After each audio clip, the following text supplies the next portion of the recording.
think we have gotten the clear to get started. Thank you, everyone, for being here.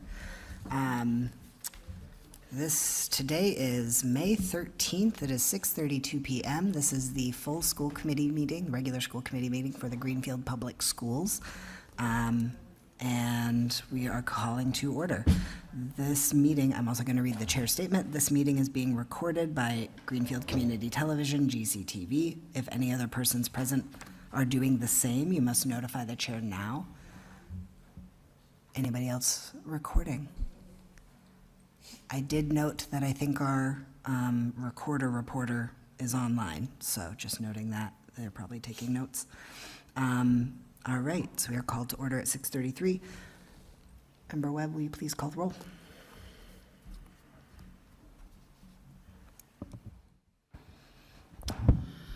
Vice Chair Childs.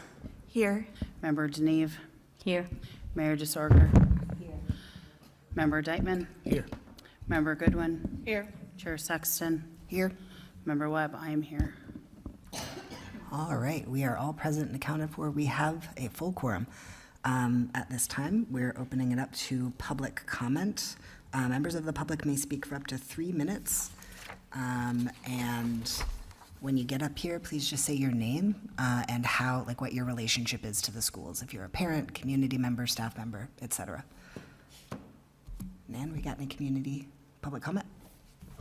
First up, we have Bill Gordon. Great. You good? Okay, great. There you go. Good evening. My name is William Gordon. I reside on Country Club Road here in Greenfield. My children went to school here. I'm a taxpayer in the city and a voter for the school committee elections. I'm here this evening to follow up on a formal complaint and request for investigation that I previously submitted in writing to committee member Childs regarding a potential procurement issue within the school department. On March 30th this year, I observed the Budget and Finance Subcommittee meeting where there was a detailed discussion about expenditures for landscaping services at the Greenfield High School. Following that meeting on April 1st, I submitted a public records request seeking all current and future contracts related to the landscaping services, including the specific contract discussed, as well as any quotes obtained in connection with that contract. On April 14th, I received a response that included an unsigned document dated January 1st, 2025 for Snows and Sons, covering services through June 30th, 2026, totaling $35,892. The scope of the work included seasonal cleanups, mowing, trimming, fertilization, irrigation services, and other maintenance. In addition, I received invoices for various services across multiple school properties, bringing their parent total cost for fiscal year 2026 and private landscaping to approximately $42,627. See Public Records Request 2608.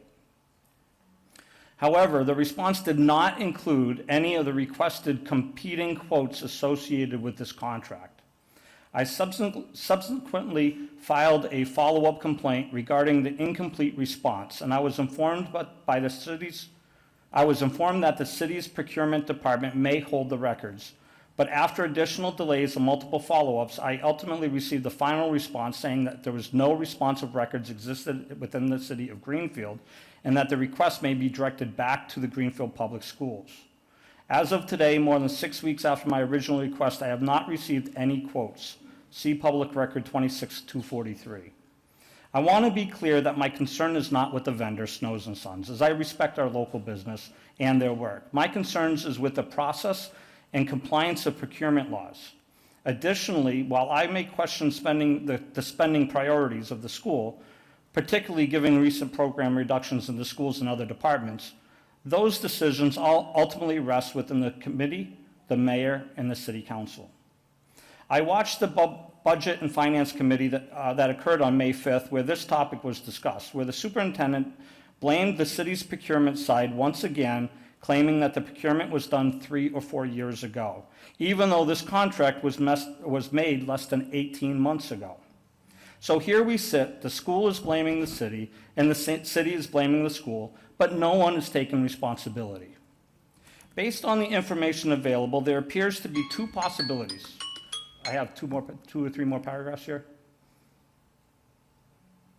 I'll allow it. Based on the information, there appears to be two possibilities. Either the request records exist, but have not been properly maintained or produced, raising concerns about compliance with public records laws, or the records do not exist, which would raise concerns about the compliance with Massachusetts procurement requirements. While I recognize this matter could be referred externally, including the Attorney General's office, I believe it's appropriate to first request that this committee conduct a formal, transparent investigation. Specifically, I asked the school committee to review whether the proper procurement policies were followed, determine where any breakdowns may have occurred, and evaluate whether similar issues may exist in other contractual procurements. Thank you very much for your time. Actually, this is an important sentence. Thank you for your time, your attention to this matter, and your continued service to the city of Greenfield. And I know how service is in this town, and I really do appreciate all of your service. Thank you.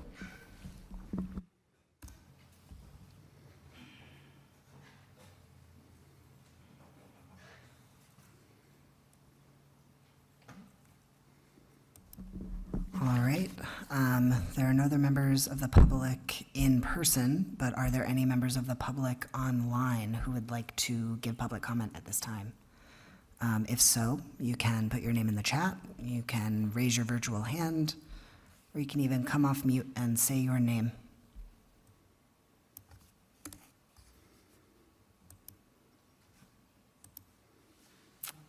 Okay.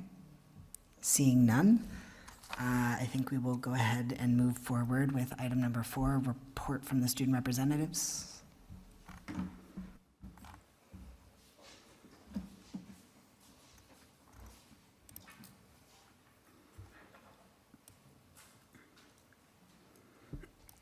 Hello, everybody. So for the month of May, Student Council on Wednesday, for the month of April.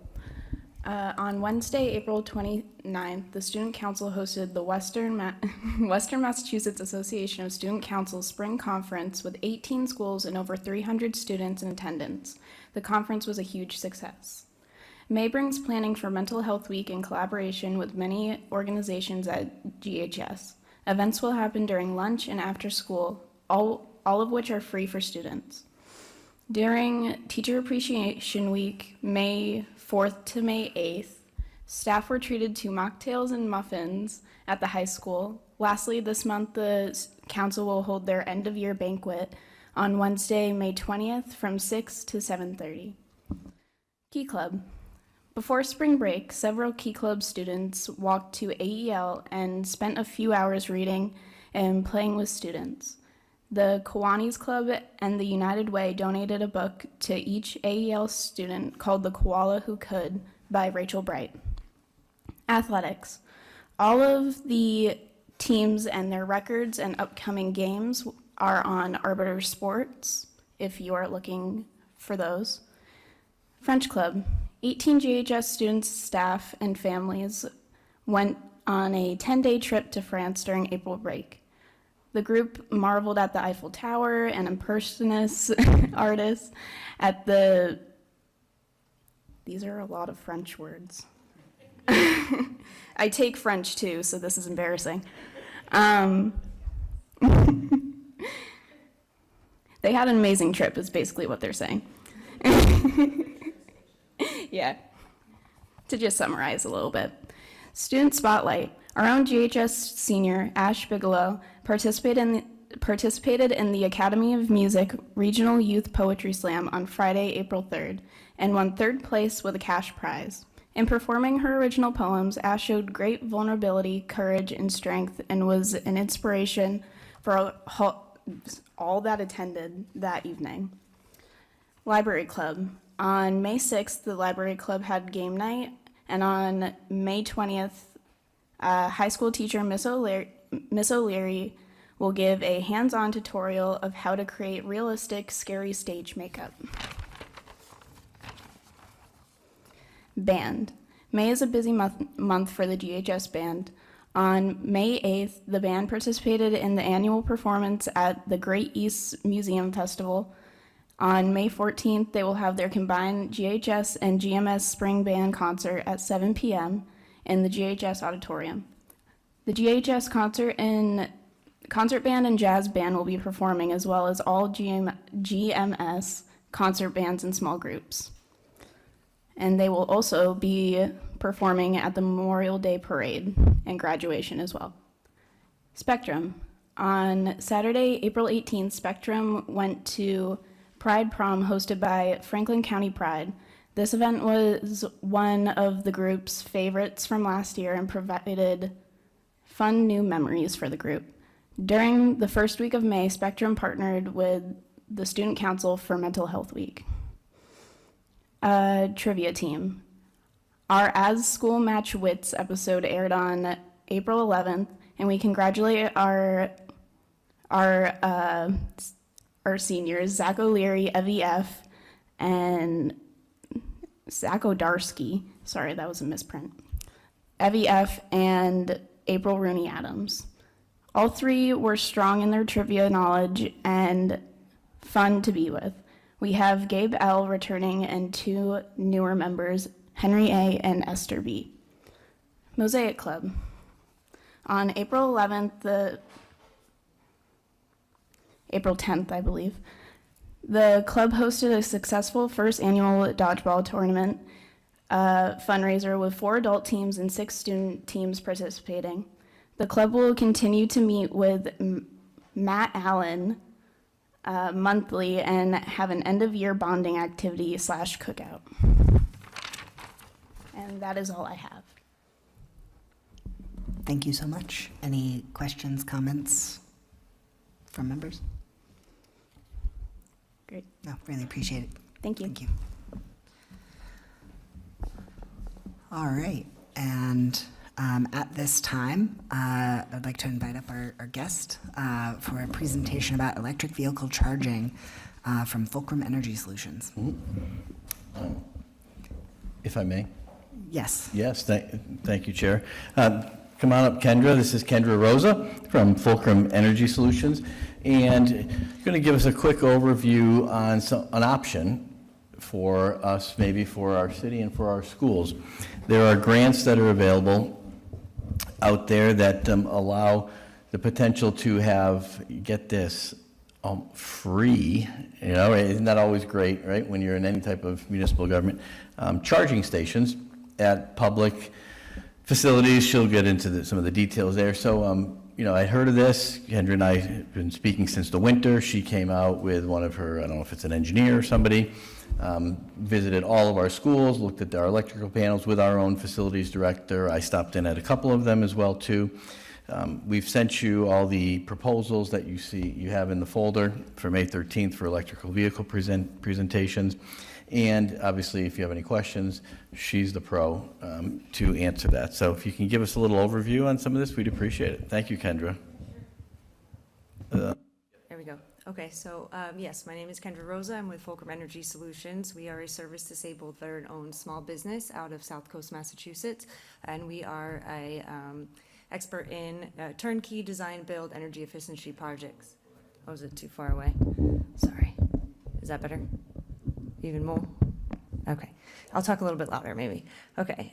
So I met Roland actually through, he had been working somewhere else at the time, and he remembered we were working in that town as well, and he reached out to us to come out and see some of the sites, specifically the school district here. So we looked at 6 of the schools: the Academy Early Learning, the Discovery School, Federal Street Elementary, Middle School, High School, Newton Elementary. And we discussed some of the viable options depending on what the power was available at each individual site. Some of them were a little bit more tricky than others, specifically trying to get, the cost to be as low as possible. Trenching costs are typically what ends up being the most, so we were trying to keep the chargers as close to those power services as possible.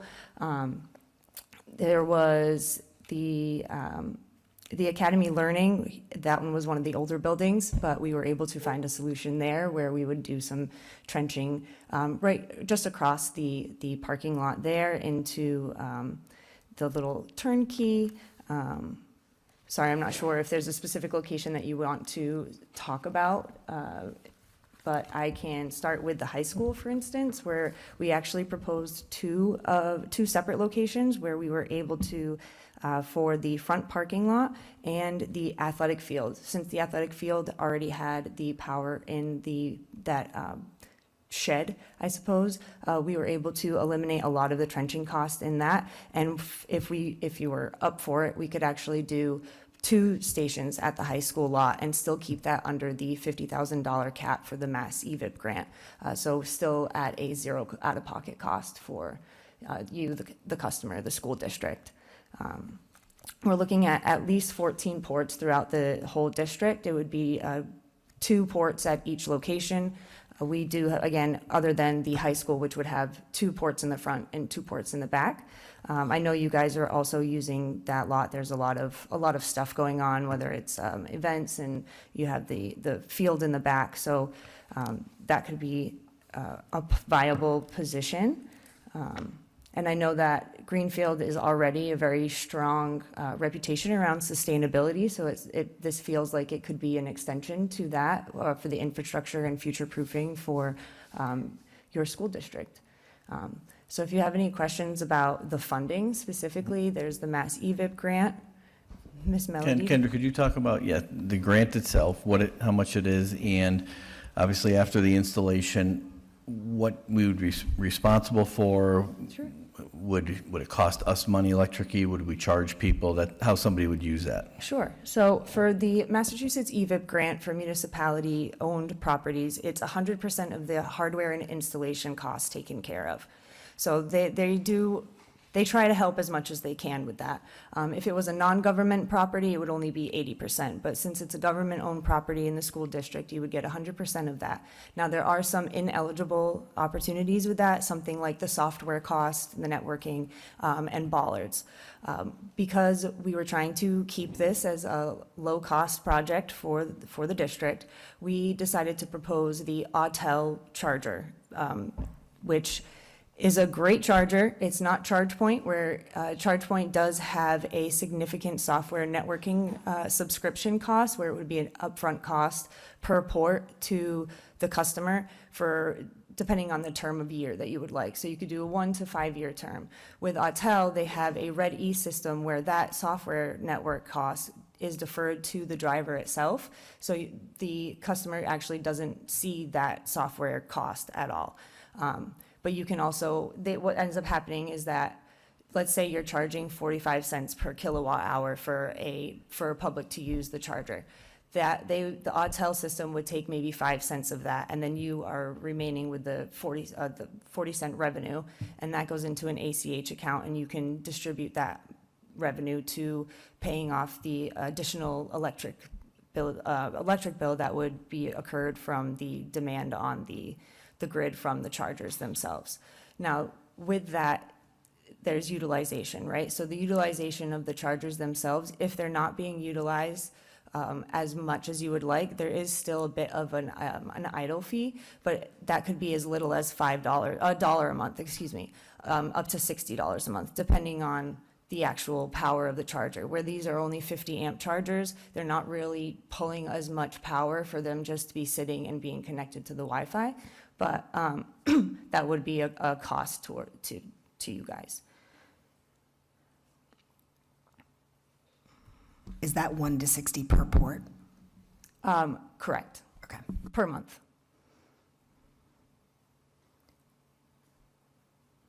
Yes, ma'am. All right, I've got Mel and then Jenny. So I think of all the charging stations, like, and I know nothing.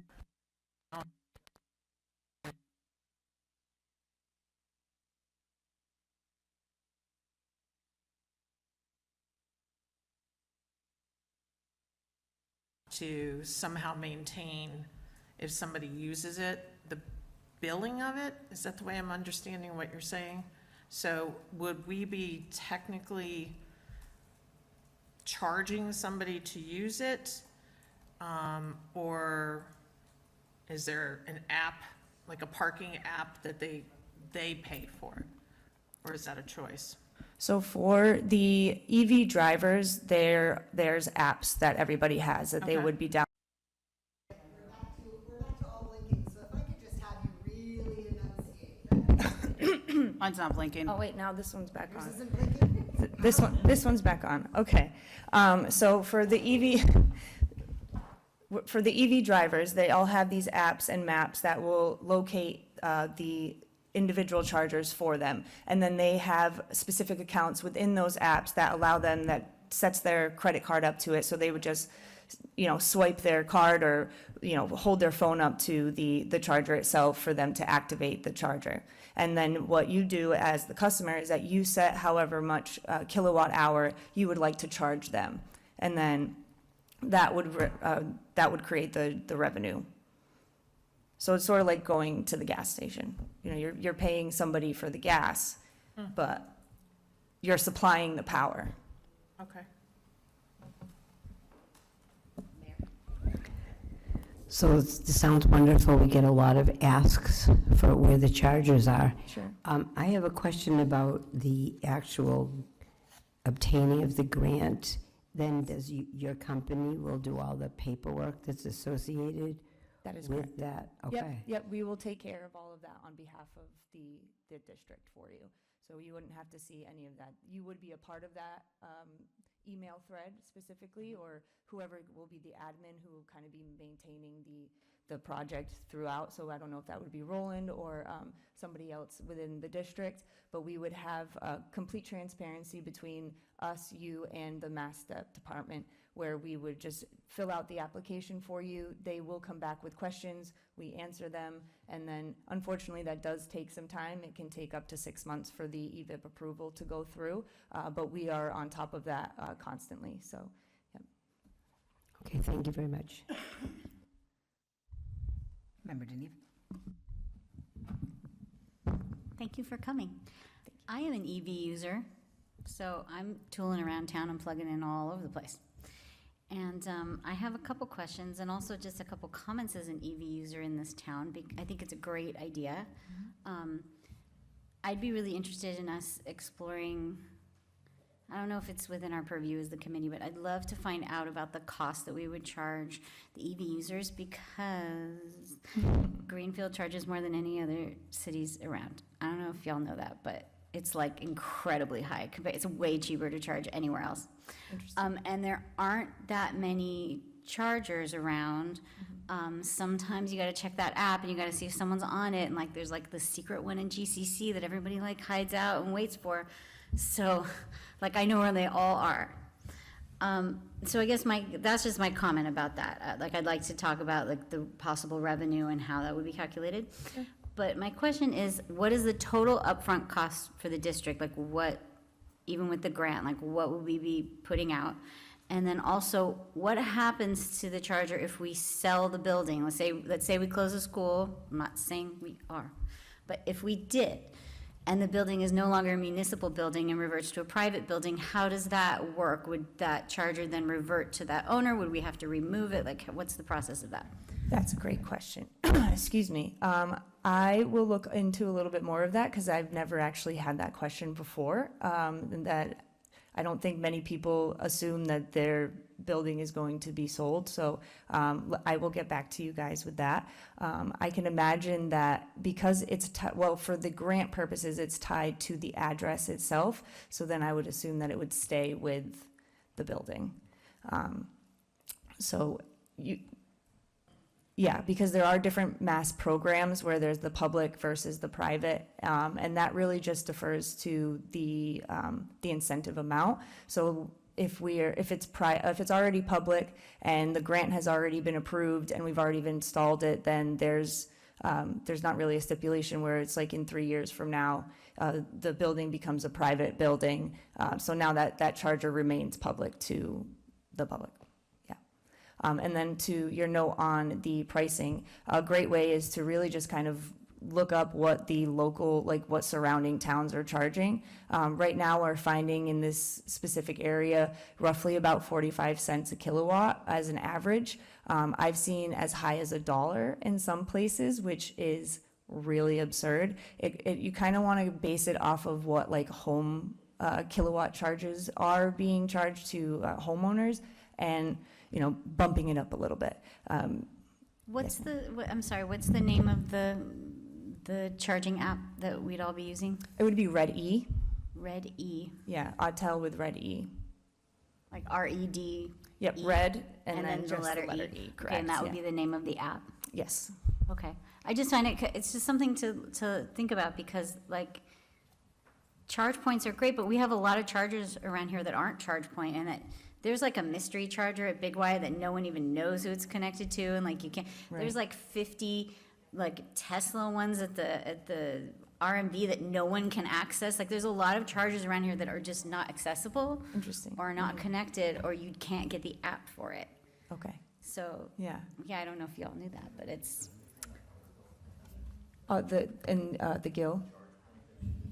Oh, yeah. So Roland actually sent me an interesting article from the town of Gill that. oh, yeah. Mhm. Yeah, that they're decommissioning their chargers because they're not having enough utilization to create revenue to maintain and operate those chargers.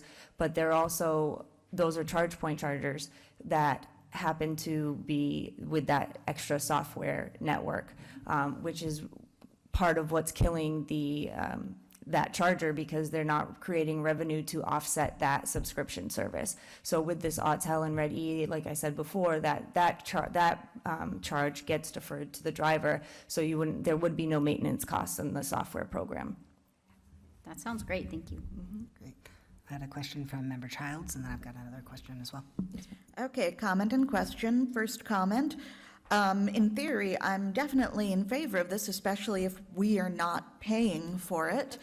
I do wonder about how wise it would be to put in chargers at some of our schools where the parking is already really tight, though, because I'm thinking the preschool AEL's parking situation is so tight that if we have non-school community coming to park there, then, I mean, that street is a mess at pickup. Anyways, so I think we'd need to possibly consider not putting at every building after taking the parking situation into account. But then my question is, so say EVs just continue to become more and more and more prevalent and we need to scale upwards, how hard would it be to add on? Would it be the same as starting from zero if we needed to add more chargers, or would this be a foot in the door and help defray costs for adding more? Great question. That does kind of depend on each individual site. So something like the AEL, where it is a little bit of an older building, there is not much power available. That would most likely be something that you would probably have to start from scratch, whether that's getting a new service involved or a new pole. Again, that location is tight, and with the Mass EVIP grant requirement is an ADA compliant parking spot, which we did, which is within the proposal. We designed within that. But for something like the high school where it does have a lot of power, that's the foot in the door. You already have the infrastructure built for the EV chargers as you go on. So it would be a lot easier in some of the newer buildings, but having one charger is better than having no chargers to continue for future proofing. You're welcome. In a bit of a related but slightly different vein, I can imagine that there might be parents who watch this now or later who would be concerned about folks coming onto our school campuses. Yes. Are there ways that we could limit available hours for these machines so that they're not happening when kids are there? That is correct, yes. Within the software program itself, whoever manages that will be able to kind of turn it on and off. It never really goes off, but it becomes inaccessible to within those certain hours for specifically school hours. We get that a lot specifically with school districts, which is a concern, I can imagine. I wouldn't want that for my own children, so. But those are manageable. They're all customizable within the networking software. Yeah. Other questions? I have a question. Yes. I kind of want to just piggyback off of what Ann said. Can we do some schools with the grant and not all of the schools, and then later on down the road in 5 years, we say, hey, this is really working out good for us. We'd now like to add a charging station at AEL. Can we reapply for that grant, or is this like a one and done? Like, Yeah, so the good thing about the grant itself, it's tied to each individual address. So if we decided to do only 4 out of the 6 locations, you can apply to those on its own. And then if you do decide to go back, you wouldn't have, you would be able to start that application from scratch. Thank you. I guess my other question is kind of more for Ginny to look into, that we don't technically own the school buildings, so we would probably need some city side stuff to go along with it. That's a good question about who actually gives final approval for these sorts of decisions. So I talked with our energy director, Carol Collins, about this today. You know, we're definitely in favor of having more chargers. This sounds like something she'd be happy to work together with you. I just had emailed Roland prior to about an hour before this meeting, so I'm sure that he hasn't had time to see that, but that came up late in the day for me, but I'd be more than happy to work with you. Sure. Yeah, we would need a W-9. That's really what the application would require from whoever owns the building on the address. So if it's separate from the school district, that's fine too, because again, it's tied to the address, not specifically to the school district. The school district just happens to be the one that makes the decision on where it goes. Yes, Member Dyckman. In the future, if one of our buildings were to install solar panels, would these be fairly universally compatible with local solar, being able to charge directly instead of going to the grid, or how does that work? They should be, as long as you're tying the chargers into that same electrical panel, if you will, or it depends on, I guess, where the solar panels are being installed. But I can get back to you on some more detail on that, because that's a great question. I haven't had that one either, so. Yes, Roland. Yeah, and I think we just wanted to bring it in front of you tonight as an option in life, right? I think, as Kendra mentioned, and we've talked about this, the city of Greenfield has done a lot with sustainability, right? Trying to cut down on waste and save energy in life. I'm not an expert. Thank goodness we have Member Deneve here, who knows a lot about vehicles, but there's no doubt I see electrical vehicles. They're coming. You can turn them on and off. I think, and we've heard that in other communities too, about not having I'll say strangers, just strangers on school property, right? You could open it up to your staff during the day, and then at blank o'clock, a certain time, could be open. And it doesn't have to be, as she mentioned, an all or none. You, right, the committee or the city can pick and choose, but you have some pretty nice locations. You're really at the crossroads of Route 2, right, in 91. Newton's pretty close, easy off the highway, right? Discovery, that upper lot we've talked about, potentially, right, would be really right off of Route 2. The middle school, right on the main corridor, Federal Street. So the high school, just with the activity. So there's some options. I'm not saying I'm pro or con for it. I'm pro looking into it, right? And something that's free is no doubt hard to pass up in that sense if it serves the community. Thank you. Long-term maintenance, who's responsible if something breaks? So there is a 3-year manufacturer's warranty on the Autel chargers themselves, and then Fulcrum offers a 1-year warranty on top of that as well for any technical and maintenance on that aspect. But in the long run, it does become, it's owned by the school district. Okay. Thank you. Yes, Member Goodwin, and then I think, yeah.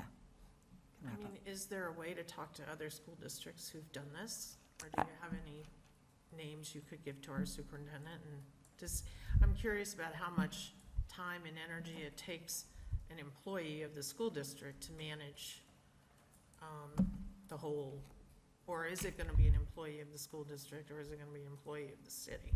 I don't know, but still the time, that you're gonna pay somebody to do the management Sure, is another yeah. key piece.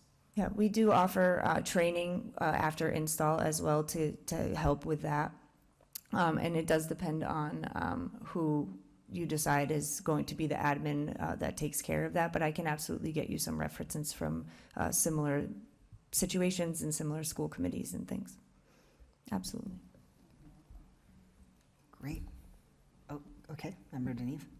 Are these level 2 chargers or? They are level 2 chargers, yes. Okay. Yep.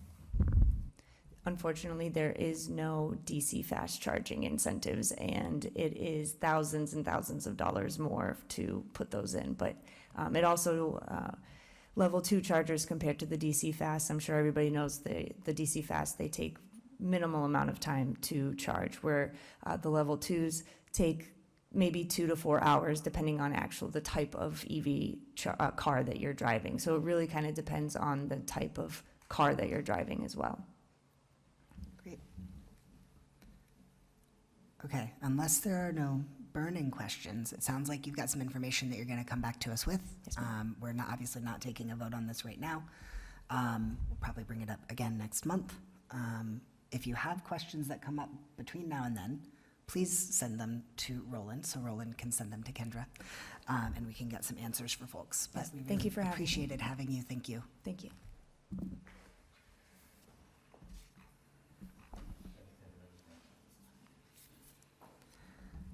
All right.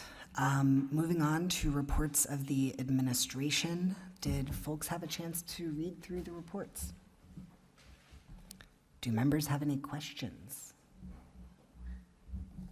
Comments, concerns?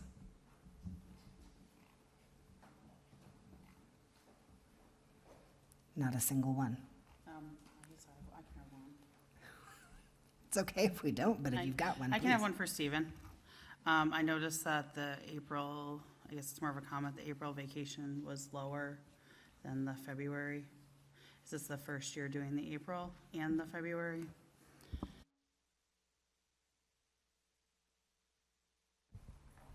We did both last year as well, and April was a little smaller last year as well. Yes, Member Deneve. Mr. Joyle, am I not seeing this correctly? We have the Yonder cell phone report is just the policy? No, Did we'll you- talk about that. Oh, you're gonna talk about it? Okay, because I didn't see it in the thing. Okay, never mind. Erase. All right, any other questions, though, specifically for Mr. Paquette or Mr. Sullivan? All right, seeing none. Roland, you have the floor. There we go. Thank you. Just a quick one on the school enrollment. We have 1,345 students. That is down 4 from the month before in April, from 1,349. On that, I would like to congratulate our bands. Had a great showing last week at the Great East Festival. The Greenfield High School Band earned a gold medal at the Great East Festival at the Mass Mutual Center in Springfield on May 8th, and also our middle school band performed and earned a silver medal at the festival. After the festival, all the students went to the annual band trip at Six Flags New England. I'd like to thank all of the teachers and chaperones who worked hard, and the band directors for all their hard work. They've done a great program, and as mentioned in our student report, there are many more concerts. Sometimes there's big ones, obviously, at night, and there are also some school ones coming up for the end of the school year. So thanks for everybody who participated and did a great job on that. You've asked for, and I have a Yonder Pouch update. So the cover page, if you scroll down, you should see lots of pages on that PDF. So it's not just, it starts with just giving you the cell phone policy. And then after that, there is a memo from Ms. Fenimore, the principal at the middle school, then the middle school policy and protocols for what they do, and then a email from the high school principal, Mr. Browning, and the cell phone pouch procedures for that. So we currently use Yonder. Those Yonder pouches, you may have seen them. They're a little bigger than a cell phone. They cost $30 each to buy those. They're closed with a magnet, a pretty strong magnet. The students would carry those pouches with them at the middle school. They go in the morning, they put their phones in the pouch, go by, it's on the wall, it happens to be at the wall of the middle school. At the high school, they put it on a rolling cart, lock it, pouch stays in there until the end of the day when they go.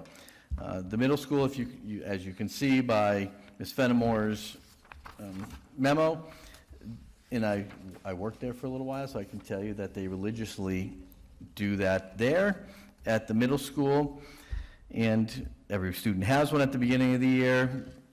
Do what I actually mentioned to you, and if they don't have it, and obviously sometimes they get discovered by mistake, most of the time, right? The phone goes off, somebody drops one out of their backpack or something like that. You can see the protocols that the schools follow that are in the handbook there. First offenses, second offenses, third offenses. At the high school, I spoke with Mr. Browning, and he obviously has an email in there to you as well, where they're doing that. They do have Yonder pouches available for the students at the high school. They're generally an off and away policy, so they may, I guess I would say to you, they don't have every single person using the Yonder pouch walking through the door, so we're not sitting here and trying to lie to you and tell you they're all using them, because they're not. But if they're off and away, they've gotten to the same result of having phones away. If students bring their phones out, again, you'll see their protocol for dealing with them, taking them, giving them back, sometimes having a parent come in, having students serve different consequences for that. There has been, just, and you may have seen this recently in the news, I just sent it to our, and I want to acknowledge our incoming superintendent, Superintendent Cruiser, who is here, checking this meeting out tonight, and I was trying to keep her away, telling her she's going to have plenty of these to come to, but she's a glutton there in that sense. But we have been including her in some emails and keeping her up to date on things. My point being, there is some money available via the state, wanting to keep phones off and away, and from different, Yonder is obviously one way to do it. There's some different devices that can do it too, so we are looking in that. She and I talked about that earlier this evening. I'm not sure, I probably can answer some questions if you have any questions, and if I can't, I can get you answers from the schools. And if it wasn't enough, I can get more. Yeah. Member Denise? I was here for when we adopted Yonder, and the initial cost was $16,000, and then it was $12,000 a year. So are we still doing that? The only purchase price for Yonder is if you buy the materials. So there's no cost of like subscription or anything like that. It's if we need new pouches. So the middle school, I was talking with Ms. Fenimore, this year they will try to collect the pouches from the students at the end of the school year, hold them, reissue them.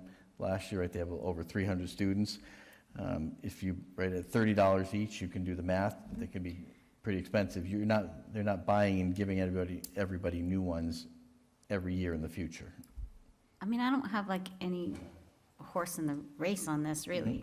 Like, I've already said my piece in the past about it. I guess I'm just, that's wild, because we were told that it was $12,000 a year was the cost of the contract for the Yonder pouches. So that's why I kind of wanted to have an update, because I was like, well, we haven't heard for 3 years if we're still doing that. Are we still paying that? Like, how is that going? Like, just to check up on it. But then when we were at the YELO conference, all the high school students were like, oh yeah, no, there isn't even the magnetic locks like aren't even out anymore. So like, we're not even doing that. So I sort of just wanted like, just touch base and just see like, what's the overall picture look like? How is it going? Do we feel like what we're doing is effective? Do you guys like the direction that it's going? Do we pay $12,000 a year, or not? Like, So we do not pay a subscription fee at all for Yonder. We do pay if we need new pouches. Yes, right, $30 a pouch. The high school, I called the other day to touch base, and I couldn't get Mr. Browning the other day in the afternoon. I ended up talking to one of the secretaries to reaffirm that in the front hallway and at the back, whether or not the students use them, I'm not disputing that, but that they do bring out the magnets every day for those who do use them. So some of the students may walk by and they may tell you, we don't use it. Some others do use them. Not as whole scale as I would say the middle school. I would almost point blank say everybody is using it there. Almost, right? I'm sure some. And the students are getting sly, right, and slick. Sometimes they say they don't have a phone. Sometimes they'll put an old dead phone in there so that there's something in there, so there's ways around it, right? And, yeah, we're not naive to what's going on either.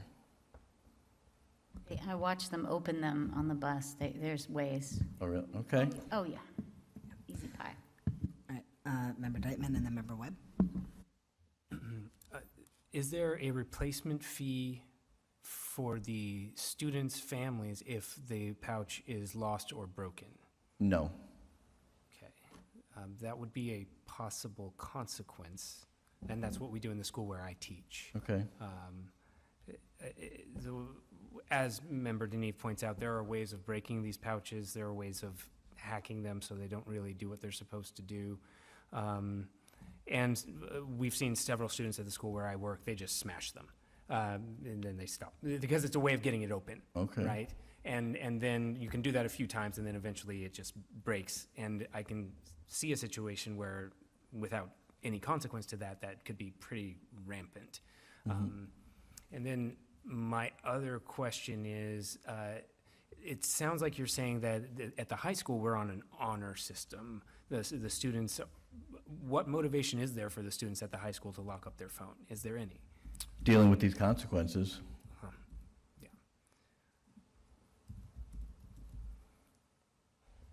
Got Member Webb and then Member Goodwin. I have a question. What did we spend last year on Yonder pouches? And while you're looking, do you have that in front of you? I do. Okay, go for I it. would never anticipated that one, right? Never, ever. In FY '25, Yep. the district paid $18,120. That was for GHS and GMS paid for by ESSER money. Okay. And I'll give you another one, in FY '26, this current year, the district paid $9,993 for the middle school, paid for from a fair share earmark.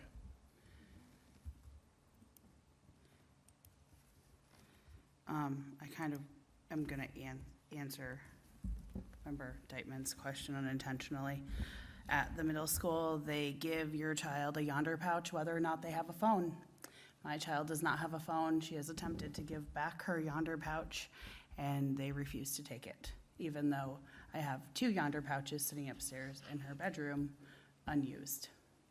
I've also found Yonder pouches in other places, like Member Deneve said, on the bus, and it does sound like the high school is using the honor system, which seems to be working for them, which I'm gonna go on a limb here and say it's working because at the younger level, we are using the Yonder pouches, so they're used to having to tuck them away. But there are ways around. Improving the system, I'll check on that. Yeah, I mean, I'm just, we want to have a conversation about, well, we should charge families for these Yonder pouches, and we shouldn't be giving them to families that don't need them. Yep, point well taken. All right, got Member Goodwin and then myself. With the current trend to outlaw cell phones in schools, are there grants to cover now Yonder pouches? And I guess I would want to know what those consequences are. I think families need to know. Cell phones have become part of life. What are the current disciplinary? So I have my cell phone out at the high school and I'm texting somebody. What happens? It's all in the report right in front of you here. Okay. So at the high school, first offense is confiscation, cell phone found in use or out, admin will retrieve and contact home. Second time, confiscation, admin will retrieve and contact the home. Parent or guardian will have to come and pick up the phone. The student will receive an after-school detention. Third offense, taken away as well, starts to become a major infraction. Parent or guardian must attend a parent meeting. Student will receive an after-school detention. Fourth offense is cell phone obviously taken away. Parent must attend a parent meeting. Student will receive after-school detention. So those are listed up on all the documents here that we have. Thank you, but I wanted it read out loud for the people Oh, listening. okay, I apologize. Because Yep. I think a lot of people in our community, their children have cell phones, but they're not aware of what the consequences are when they get caught in school Right. for cell phones. And I think, as somebody who's made a lot of phone calls to parents about your child had a cell phone today, even in kindergarten, that, yes. Kindergarten, huh?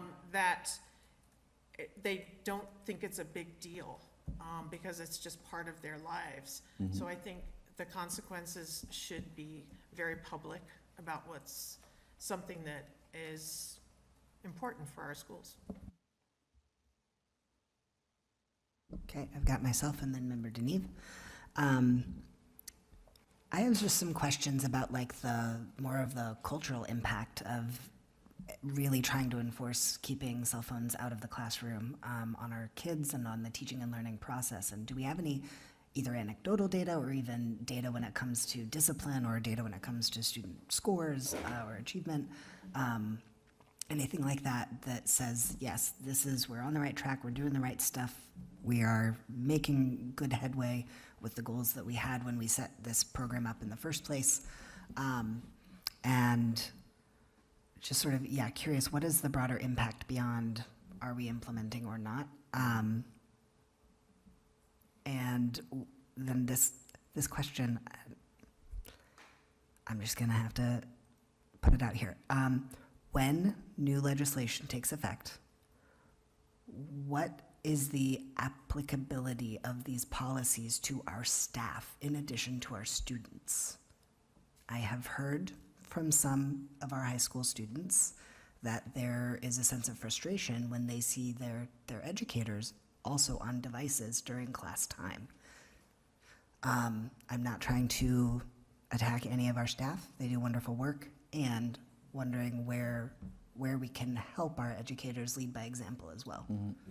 Yeah, as for that last comment there, I haven't read all the legislation, so I'm not sure if it pertains only to students or staff. So once that comes out, we would then know and deal with it appropriately, right, if it included everybody.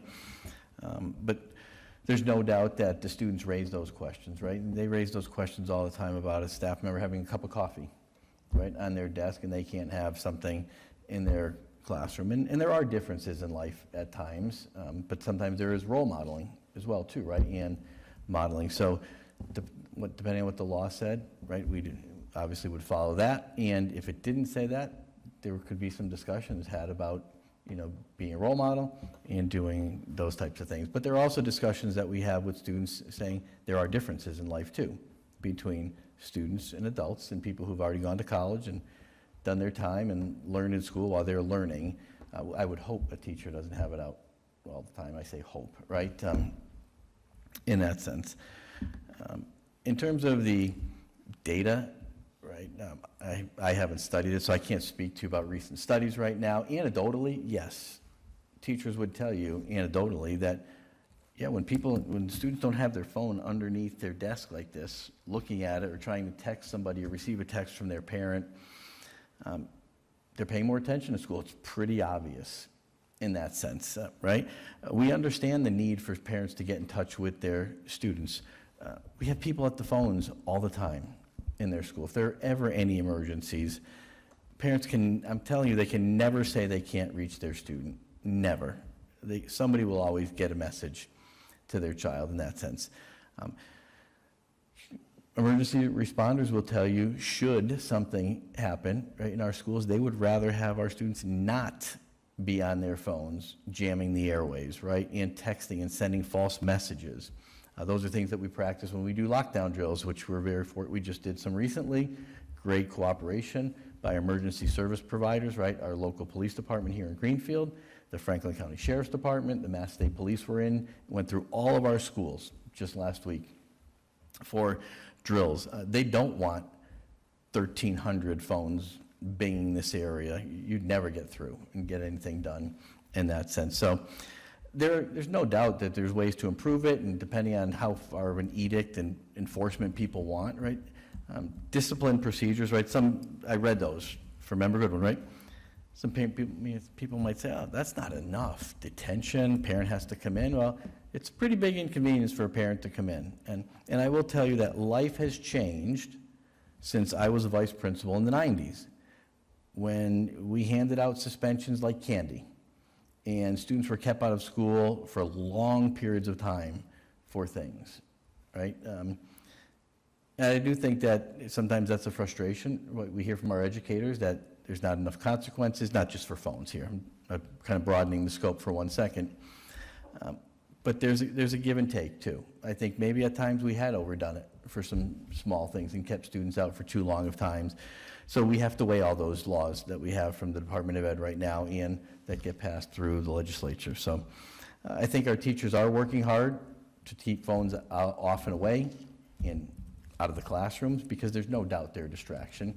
We're not denying, right? None of us are naive enough to think that a student may not get it past the bathroom and stop by their locker for a second. If it's not in the yonder pouch, quickly look or something like that. But the key, what you're really looking for, and I think one of you mentioned the honor system, is in the classrooms, we want them off and away and out. So there's many ways to do it, right? All right, I have Member Deneve.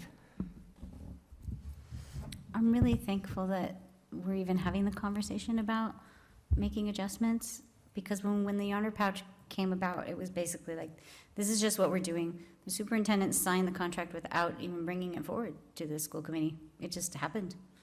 And I am one of those people who do not believe that a ban is a plan. And so I'm always pushing for digital citizenship courses.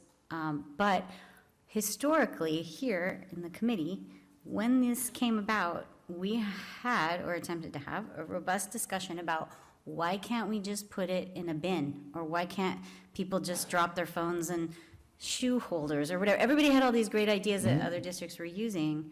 But that was a non-starter with our superintendent at the time. She did not want to have that conversation. So confiscation, any kind of act of the district holding on to a student's phone, was just never going to happen.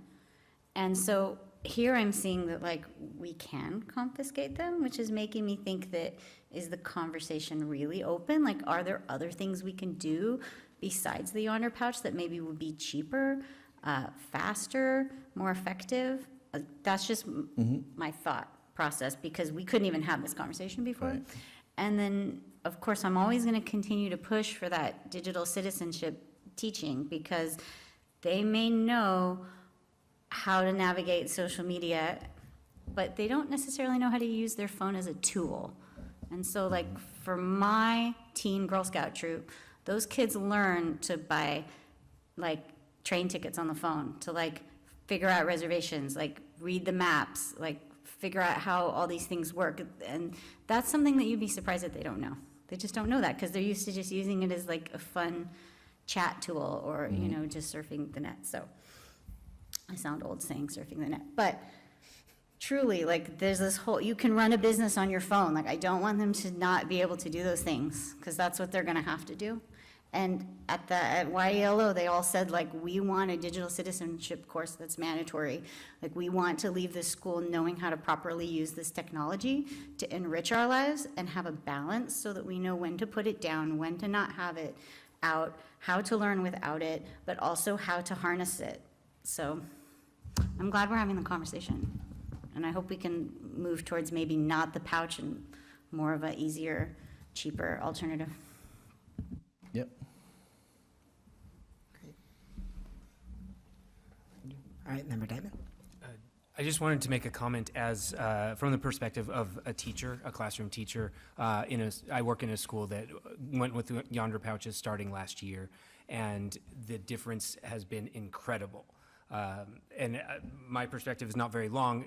Last year was also my first year at the school, but looking at the difference in school culture and everything from the beginning of last year, when students were still addicted to their phones and used to having them out all the time, to now, the difference has been huge. So one way or another, the state's position on this is based on teachers' experiences, and no phones in schools we have to. We can't have students constantly distracted while they're supposed to be studying. It's too disruptive for everything. So I love the idea of teaching students how to be better digital citizens as well. But I fully support the ban as a teacher, and thank you for keeping up with this issue and, maintaining a commitment to keeping them off and away in one way or another. All right, Member Webb? Is this something we should possibly also be looking into at an elementary level? Are we enforcing the no cell phone policies at that level? I did not look into that for you because this was more yonder pouch type scenario, but we can. I have not heard, so anecdotally, right? I have not heard that it's a problem at the elementary school levels, but if it is, and they tell me, then we will have to start addressing it. Yeah, I just was, like Member Denise said, maybe at the elementary level, we have a different, maybe it's not the yonder Different pouches, approach. it's the bin or the shoe rack holder put away type of thing. I can say I have seen cell phones fall out of kids' pockets.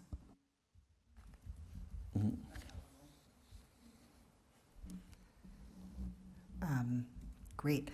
I actually just briefly had a question about the enrollment report. Do we know where those 4 kids went and why?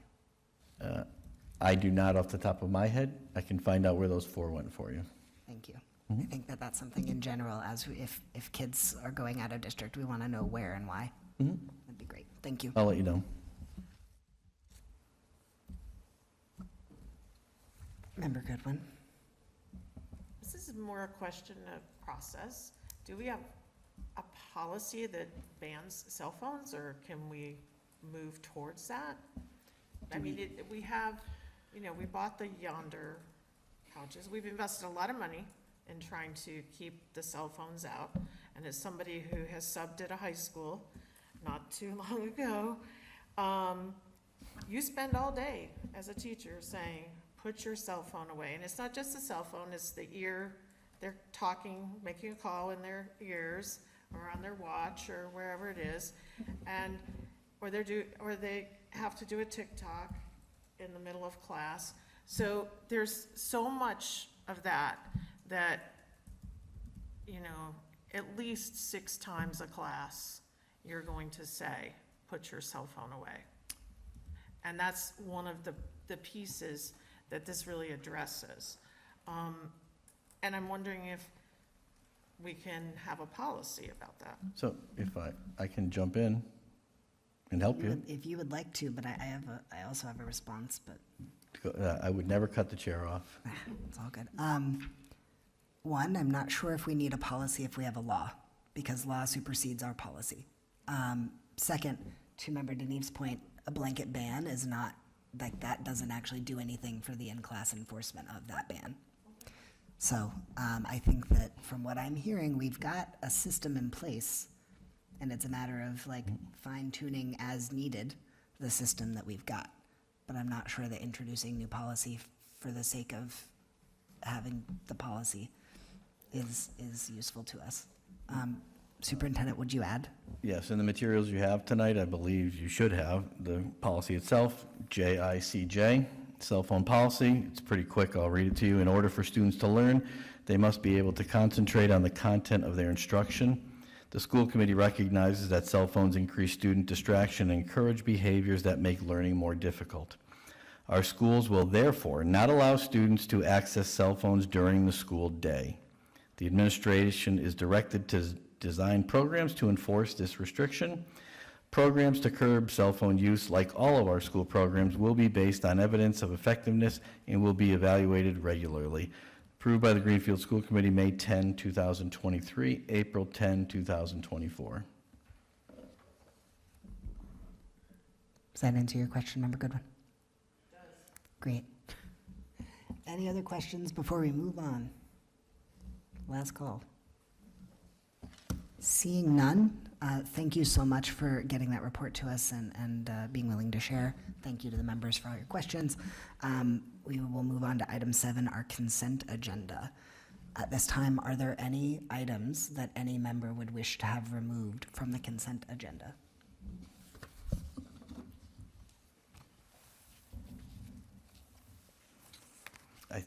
I think May 25th, no minutes yet. All right. March 25th. 25th. Okay.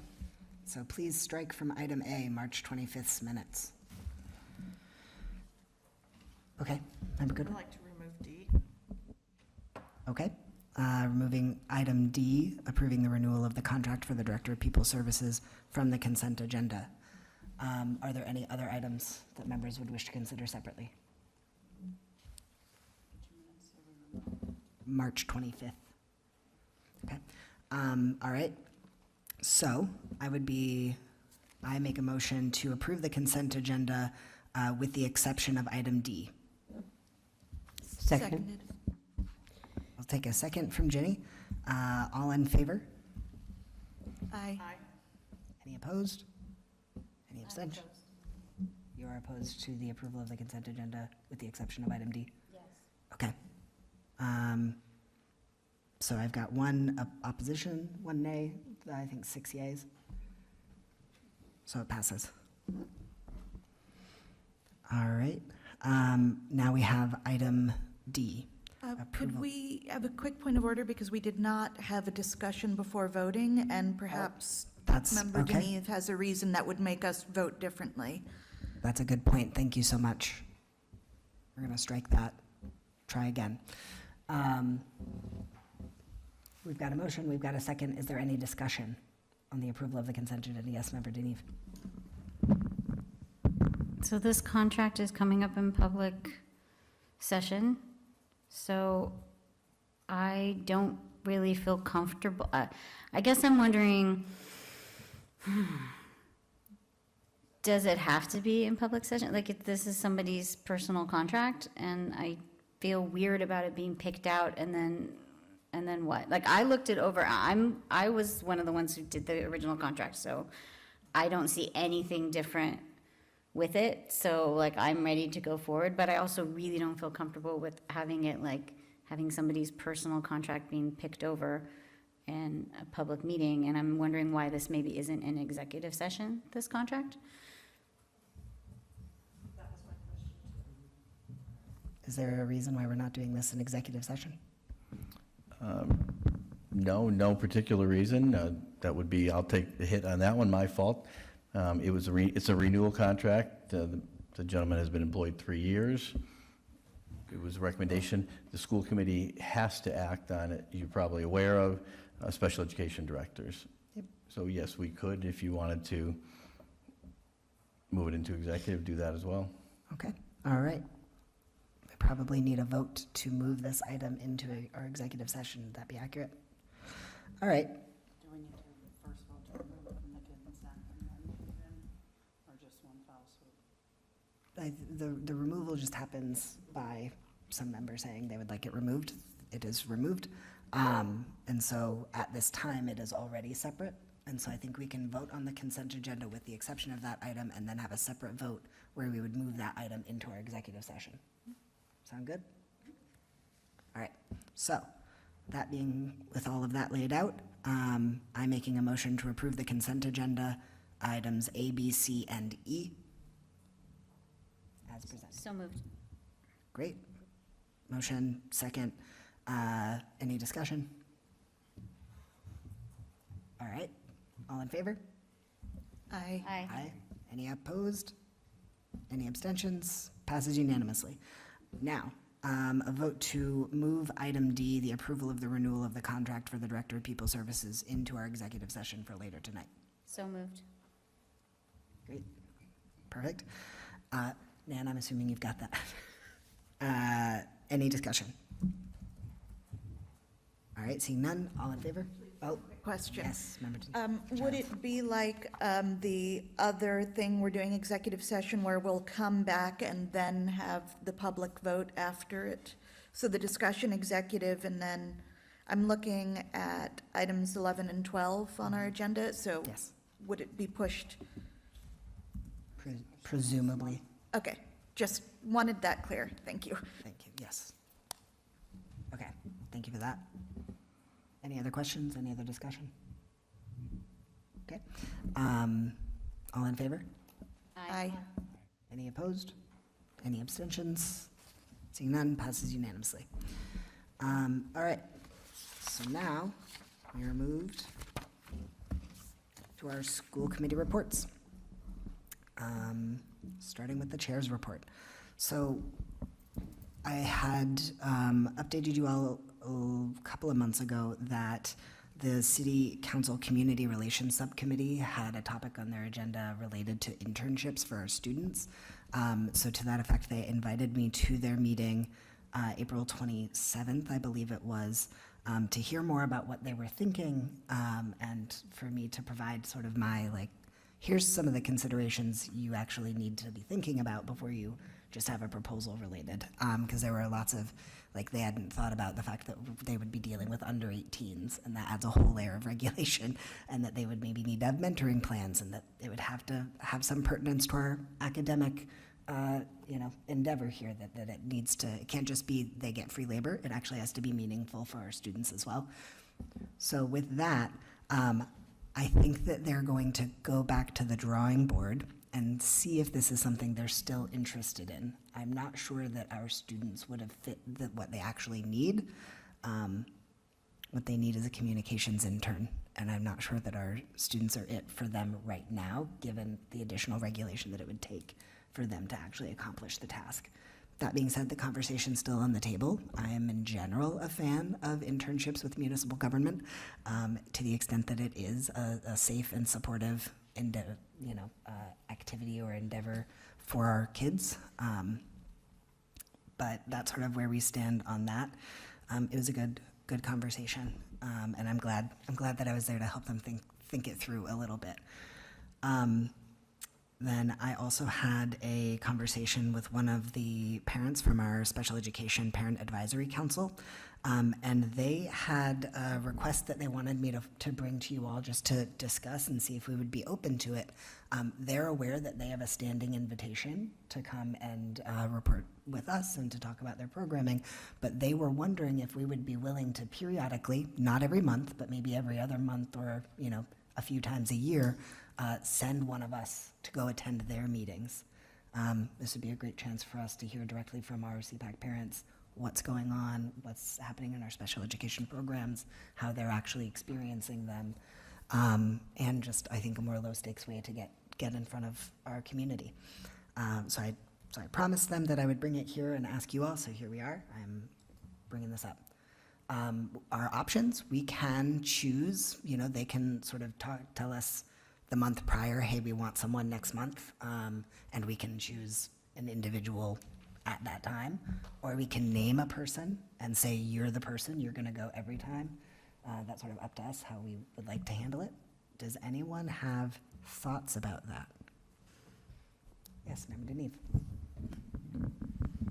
I think it would be wonderful if we could rotate this labor, not because it's labor, but because each person should have an opportunity to hear from these parents and to learn more about the special education services in our district. And I've been sort of really cognizant over the years of how sometimes one person or another will end up getting stuck with like all of the information, and we don't do a great job of like disseminating it and keeping it in one place for everyone to learn from. I mean, now we got the handbook going, like, it's great. But, so I'd like to see everybody get a chance to go, just like everyone should get a chance to go to Hyannis, and everyone should get a chance to sit in with the PTOs and like be the different liaisons to the different things, so that you can learn, everybody gets a chance to learn as part of our professional development. And also, my question is it virtual? The meeting is virtual? Can be. Okay. I've attended before. Okay, I haven't attended yet, so I didn't know. Okay, Great. okay, great. Yes.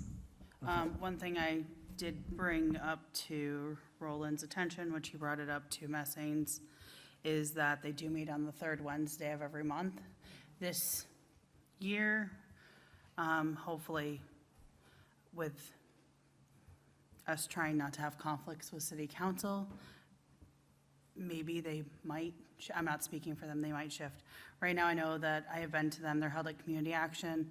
They do have childcare for our CPAC families. I know that when you go into an IP meeting or a 504, you're also given information. I have a flyer that got mailed to me that hangs at home that has a QR code that you can scan, which I'm happy to share to log on to their meetings virtually, but they do have pizza and salad and childcare and great energy over at the Family Center.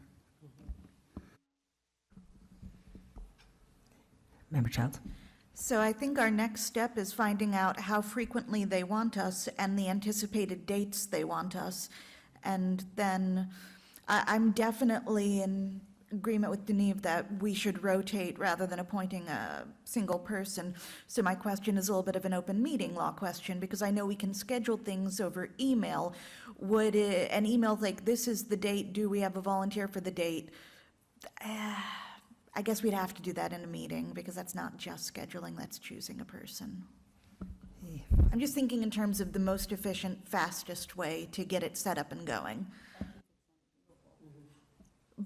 Becky could send a doodle poll, but it's more of the, like, would we vote to choose who is available based on doodle poll? I'm trying to think, like, what part of it? I think that they have set meetings every month, and from what I understood of the conversation that I had with Crystal Cleaver, they would know when they want us, and so we might even be able to get a list of the dates for the year in advance, and then just kind of slot ourselves in as we have availability, and even do it maybe a vote in one fell swoop. Just you're gonna go then, you're gonna go then, that kind of a thing.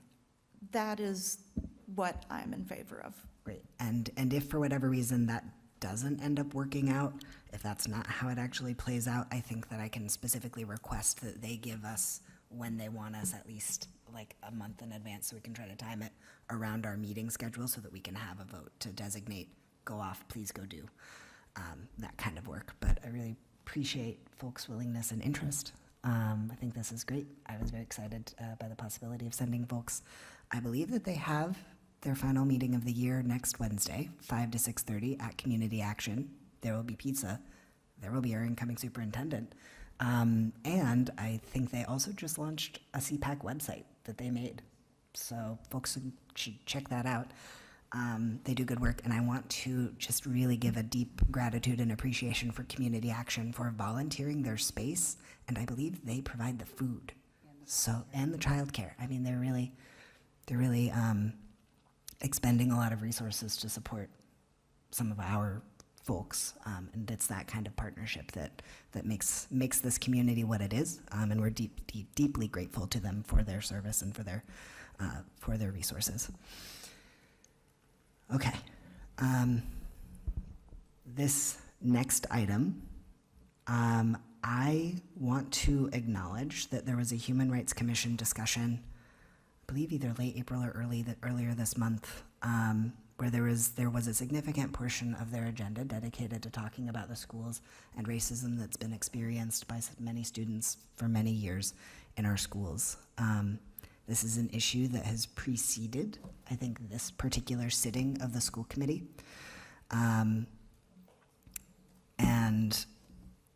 where I'm not going to bring a particular motion right now, but I wanted to not let that conversation go unacknowledged or unnoticed.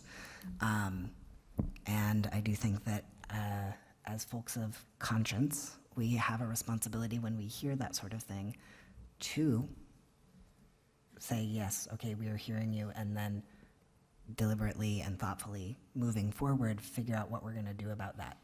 Because even though we might not have started it, we might not be right now the individual cause, we have a responsibility to act and to live up to the mission of our schools, which is that we are a place where every student is supported on their path to success, and we mean every student. I do think that this is a conversation that goes beyond our schools. This is a community-wide conversation. This is a Western Mass-wide conversation. This is a United States conversation. And so, I don't think that we're going to come up with anything that is so novel or unique that, that I don't think we're experiencing anything that hasn't been experienced by people all over this country. But that doesn't mean that we don't have a responsibility to act, and it doesn't mean that we can't have good conversations, and that doesn't mean we can't actually do things as we know what the things to do are. So that's sort of what I wanted to say about that, and just give it the time and acknowledgement that I think it deserves. Are there any questions, comments, or ideas for tangible action? Yes, Ginny?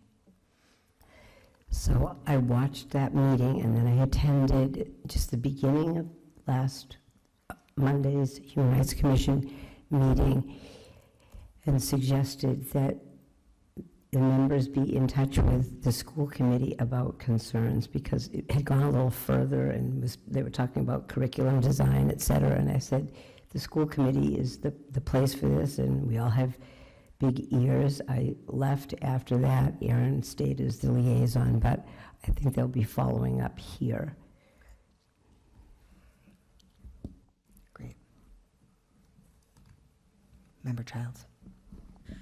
I think we can start by gathering information on, if there are race-related disciplinary incidents happening at the school, what kind of numbers we're having there, as well as something that's less hard data and more just conversations with students. I think we need to know exactly what is going on to figure out what we can do about it.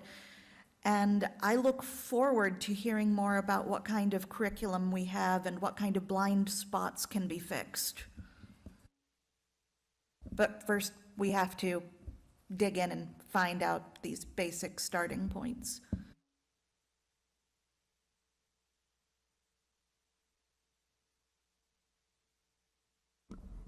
Member Goodwin?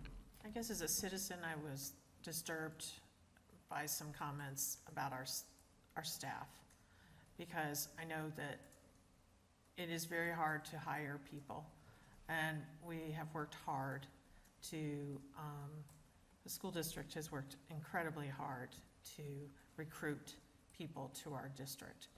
And there are charts, if you want information about the diversity of staff, on the Department of Education website, and that is reported. And so some statements were not accurate about the staff in our buildings. And I think that disturbed me because it sort of misrepresented who our staff was. And I guess I just took some, if you have questions about that, and you don't have time to come here, those are actual required state reports that are public information on a website. You can access that.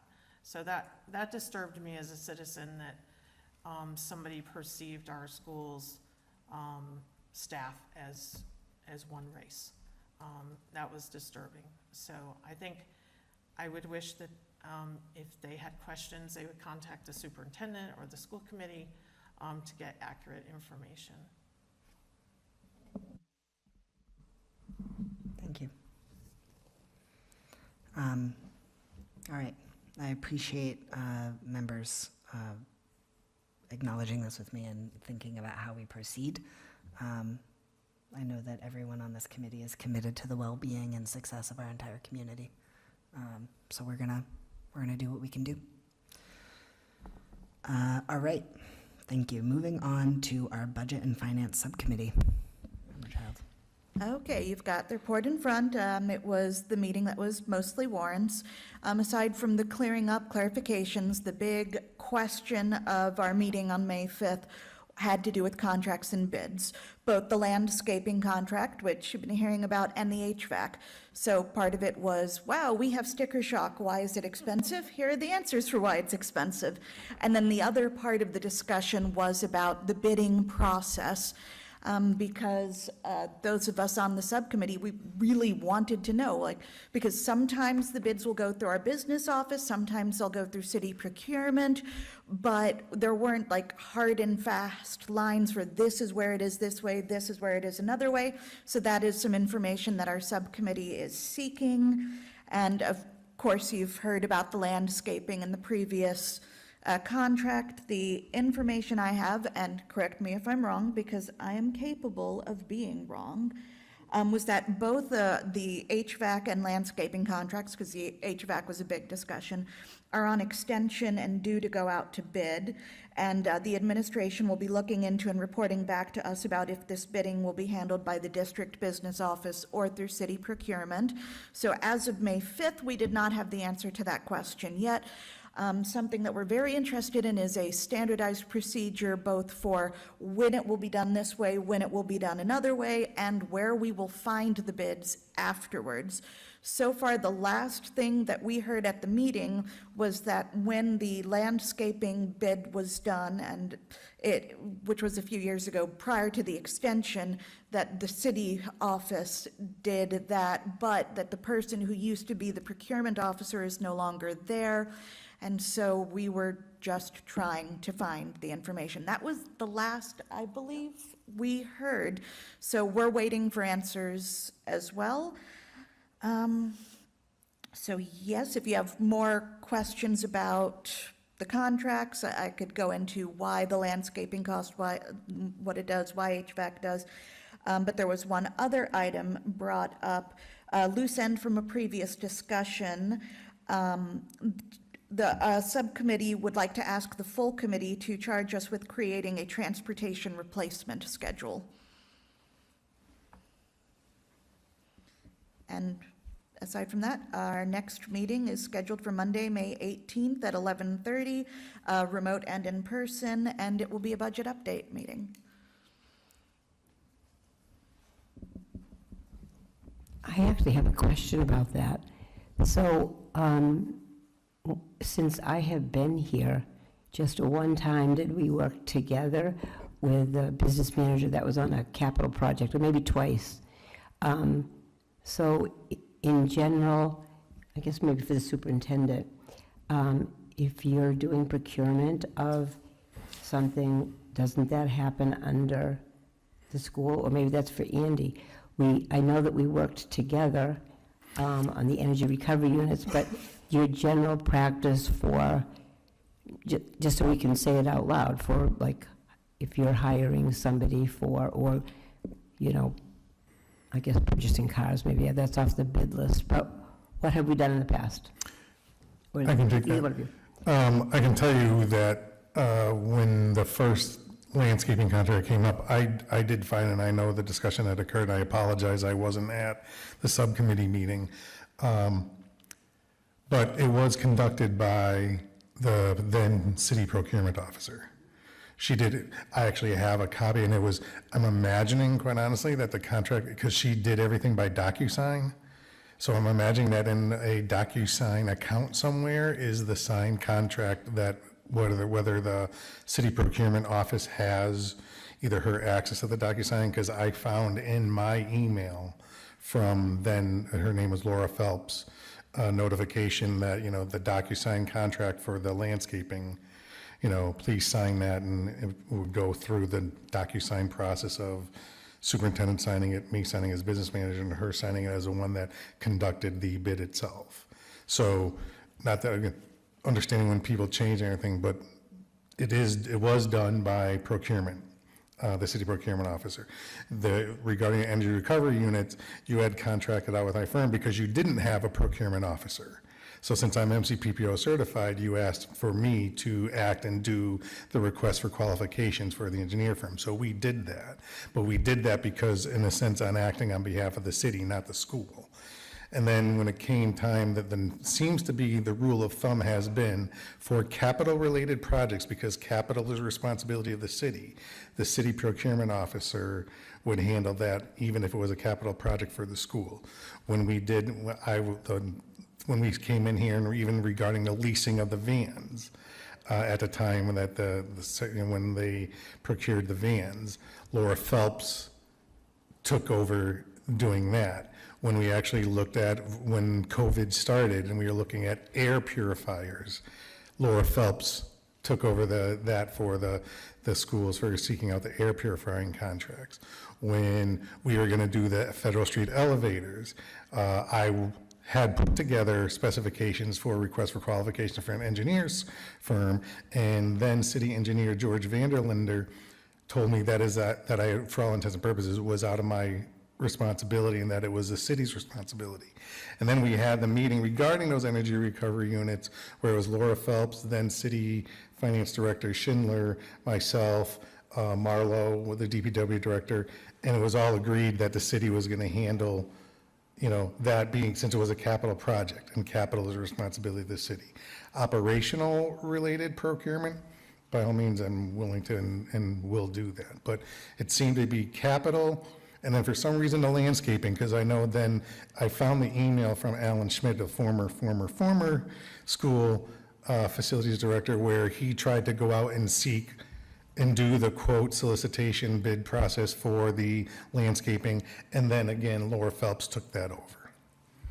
So I just want to say thank you for saying that. My understanding has been, since I took over, that really was the capital projects, and I sort of assumed that for all operational, that if there was a contract for something operational within the schools, that you would be doing that. Okay, so I think it was important to bring that up because you were sitting here wondering what the answer was, and I actually did not know that we had done the procurement on that to begin with, and it does sound like it's past due or due again. So if you have anything else. It's currently under an extension that was done under the original contract that Ms. Phelps did on behalf of the schools. Quite honestly, I am not sure why, for whatever reason, the landscaping was ultimately then taken over by her. You know, then Alan Schmidt at the time, you know, had an idea of what it is that he felt was needed regarding the landscaping services for all the buildings, you know, but again, she said that is something that the city would take over. My understanding was that at the time, and I'll try and see if I can find it in there, was that it was coinciding when the city needed landscaping services as well, so whether or not that contract was part of a bigger procurement that she did on behalf of the city as a whole. But I do know, like I said, I found in here that there was reference from Laura Phelps issuing the request for proposals for the landscaping services, awarding it to Snows and Sons, and then a DocuSign process in which indeed then Superintendent DeBarge would sign it as a superintendent, I signed it as a business manager, she signed it as the procurement officer overseeing and issuing the contract. So for the rest of this, when we're going to do it again, who's going to do that? Will you take care of that? If I will not, if I very easily could do it, if that is the wish of the administration and the committee. I just wanted to, I wanted to speak a little bit about it because of somebody here asking about it. I looked to see, you know, what had been spent, and the city does spend a small amount. I think it was like $5,000 or $6,000 that goes to that particular business. So maybe that was the reason why it went that way. But I would appreciate it if you were doing that, if that was the will of the group. Thank you. Member Goodwin, and then Member Deneen. So I think this question is for Andy. So there are things we purchase, like yonder pouches that are over $10,000. So are we putting those things out to bid? And There are existing state contracts for things like that, whether it's through MHEC, combis, and/or some of those things would be considered exempt from 30B. so when we put things out to bid, the bids are supposed to be kept for 7 years.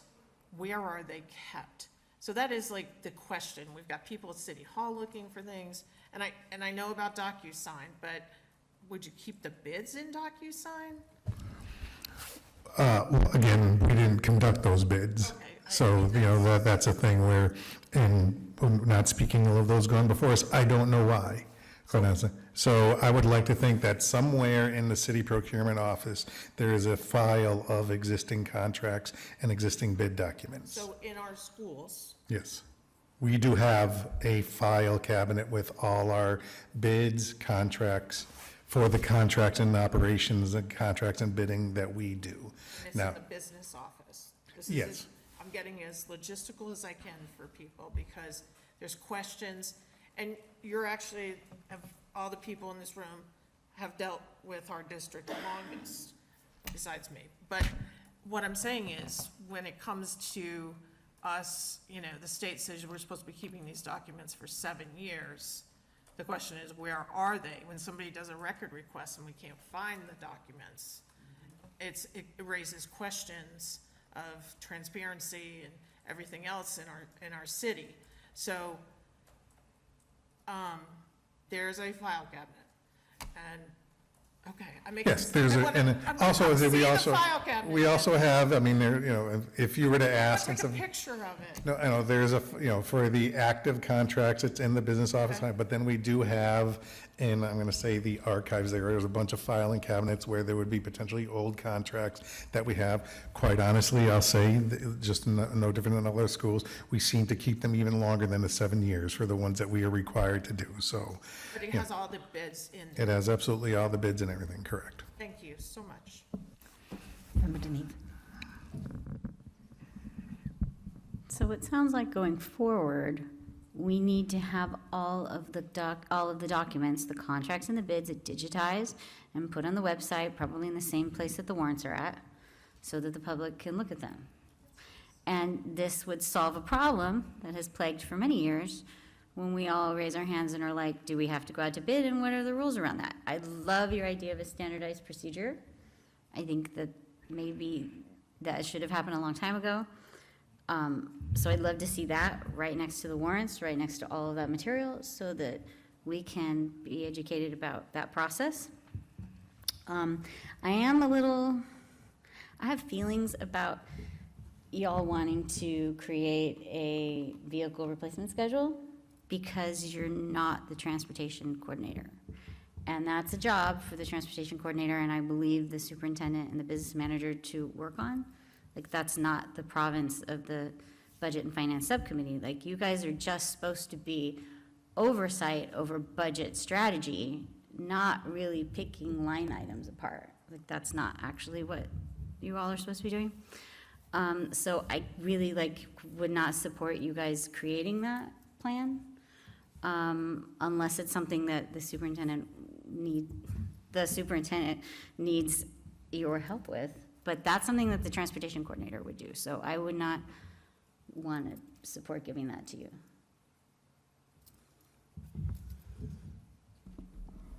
Okay, thank you. Would you like to respond to that, Member Childs? It's not my passion project, so I think the thought was in terms of budgeting out and figuring out what we would need to have set up, ready to go, how to pay for it. So, Yeah, that's the business manager. Like, he'll do that.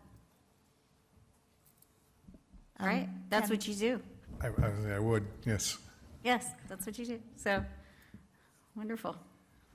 I just want to give the other subcommittee members a chance to respond to that in case they have opinions. I mean, I'm happy to respond to it. I think it's just after we had the meeting, we were like, okay, how do we move forward? We know our vans are old. How do we make sure we're possibly not moving money out of the revolving transportation account into other places, and that it is being spent replenishing our transportation? I know last week we had 2 buses down, 2 of our big yellow buses down, and some other issues were occurring.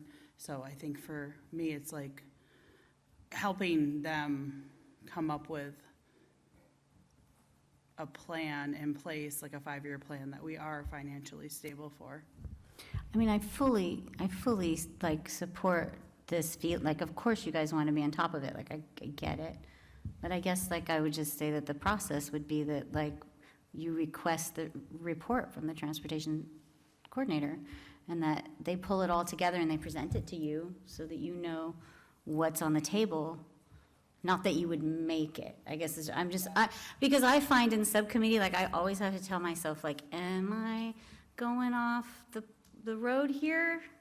I always have to rein myself in, it's hard, because it's like a constant training that I have to retake. Yeah, so maybe it's more of just asking them to do it. Yeah. Okay. I look forward to seeing it, thank you. Member Goodwin?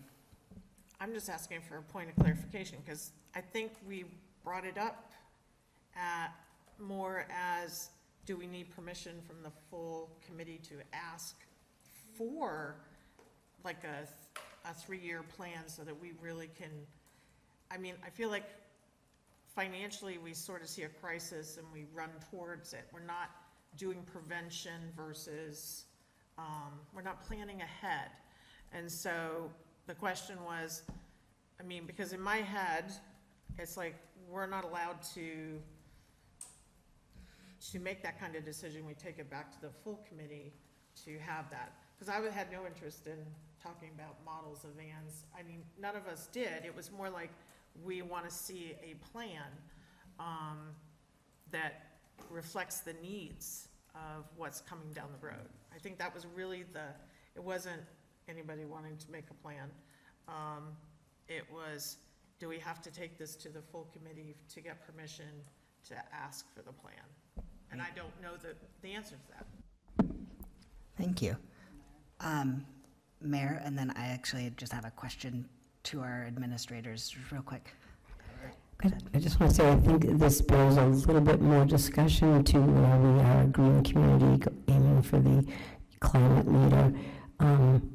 We are, initiating a citywide policy on the purchase of vehicles, and yet this falls under the city.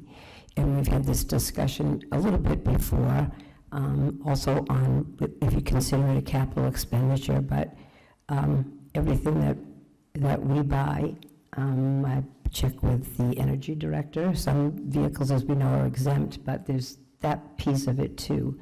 And then if it's falling under the transportation revolving, et cetera, and if something's falling under a capital plan, just to reiterate that capital expenditures, most of the time, the money for capital expenditures comes from turnbacks at the end of the year. So I think you have to keep that in mind. And that's how I usually, and how we've done historically. Sometimes we have to borrow for things, as this year. But in general, that it's bears a little bit more discussion, I think. Great. If there's one thing I love, it's more discussion. And that's true. That's just true. I have a question. Do we not already have a plan in place for our transportation? If not, that is what it is. but- We've run them into the ground, quite honestly. All right. That's the plan. So the Right, so plan- the answer is, It's we don't. no different than, quite honestly, some other vehicles in other municipal departments. I mean, you see occasionally, all kidding aside, there's usually a routine on police cruisers, et cetera, but it has been pretty much run them until they can run no more. Yeah, and I would agree. I know that Andy and I and Teresa have started talking that, I was fortunate to have some time in transportation with 250 vehicles, and a little surprised that we didn't have just a reoccurring rotation.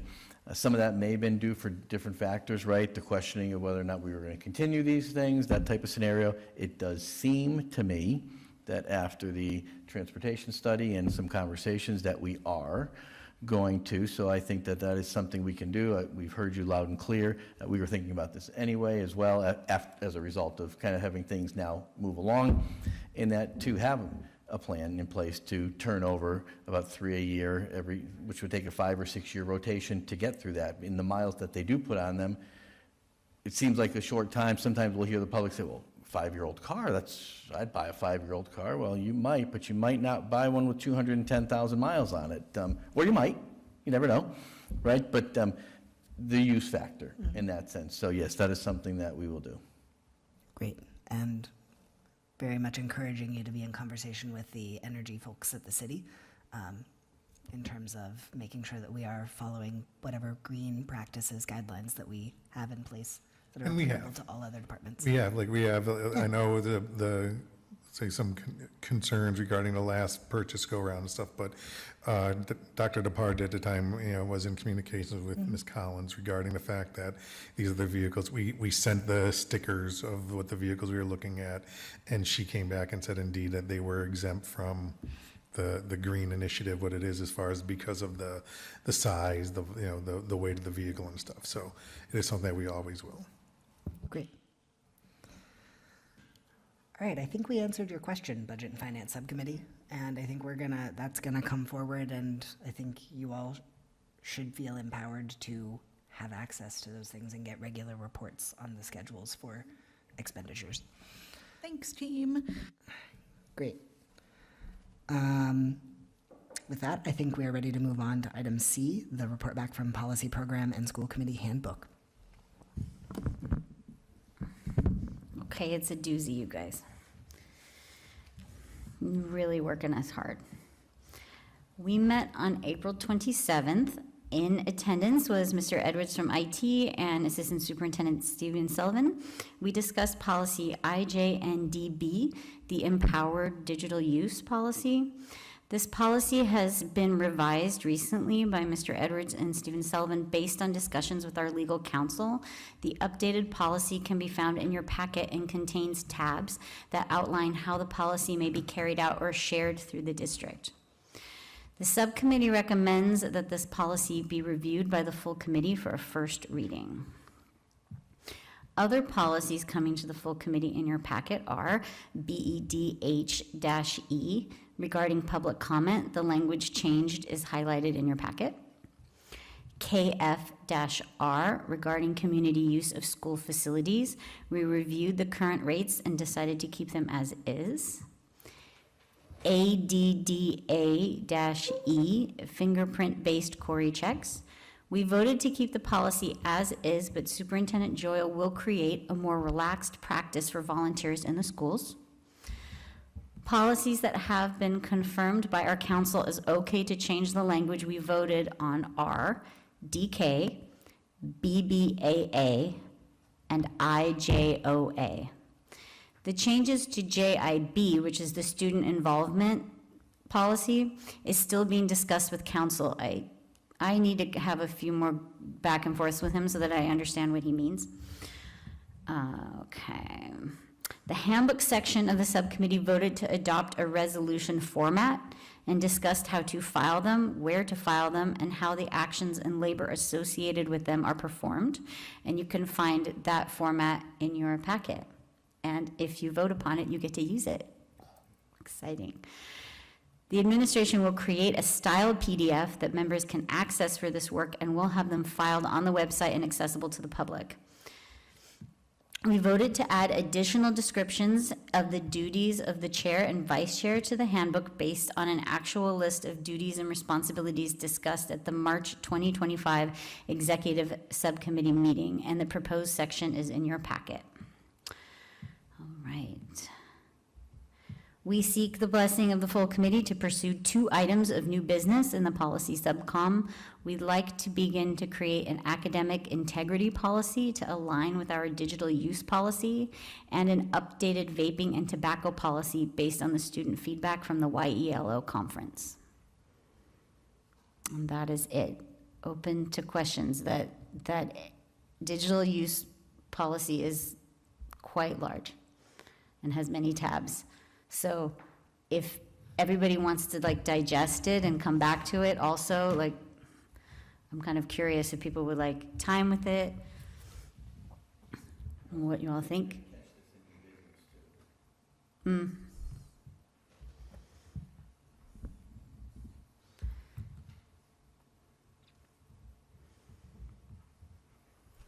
I suppose that is my question. Is it appropriate to discuss it here, or do we wait to new business where it's a separate item to discuss it? I don't know that. I think that would be up to the chair.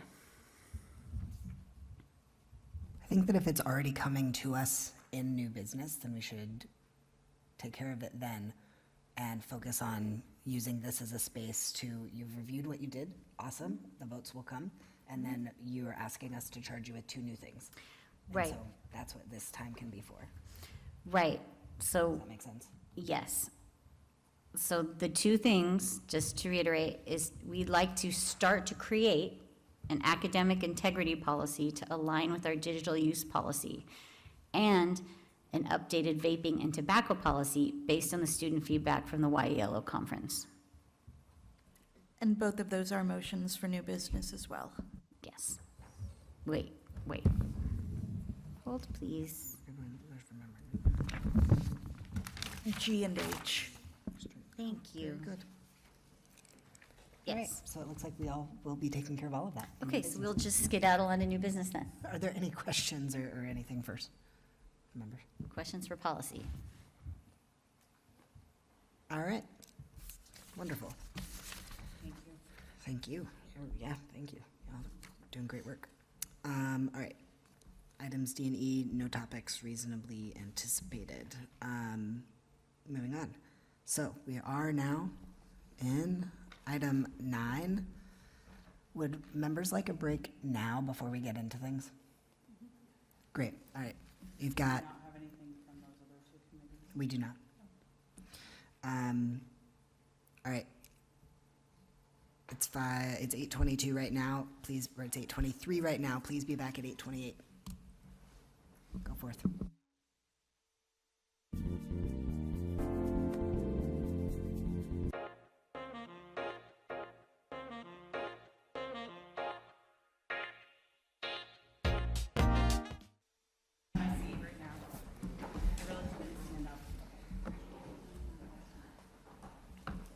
Please and thank you. All right. Thank you, folks. We are back from our break, ready to tackle some new business. So, first item, item A, we have a motion from Member Goodwin to direct the superintendent to conduct a literacy audit of the elementary schools before the end of the 25-26 school year. The audit should include all components of literacy and be conducted by an experienced consultant who specializes in literacy and effective change. Is there any additional motivation that you would like to give? Please keep There's it. Please keep so much motivation behind this. 3 minutes, please. I will be. I will foreshadow, at our next meeting, we will also have a motion for an ad hoc literacy committee. I have been an educator for a long time, and I believe learning to read should be a civil right. Our data reflects that we need to do better. But it's very hard, even as an educator who's in a system, to really understand what is going right and what is going wrong. So by bringing in a professional literacy expert to come into our elementary schools and audit, really get a handle on what is going on, would help us, especially as school committee members who make budgets and make goals for our schools and give us information, our new superintendent information about what's happening in our K-4 elementary schools. There's people who are concerned, and I think this is one way to get information that we need to move forward. And I think I learned a lot with the transportation audit, that sometimes you think one thing, but having an audit gives you information that you maybe didn't, you're looking at it from a different perspective. So that is the reason, the request. And other districts have done this with great success and turned out after they were 5 years being blue ribbon schools. And I hope we can set goals to be those type of schools. Okay, so we need the motion and the second. I'll second it. Okay, so we've got the motion and a second. Discussion.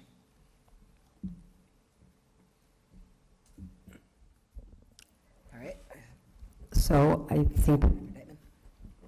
think that we've said this is a priority that many of us have said. I just have a question. Is this something that we think would be possible to do by the end of, would this be by the end of June of this year, this particular school year? That was a question.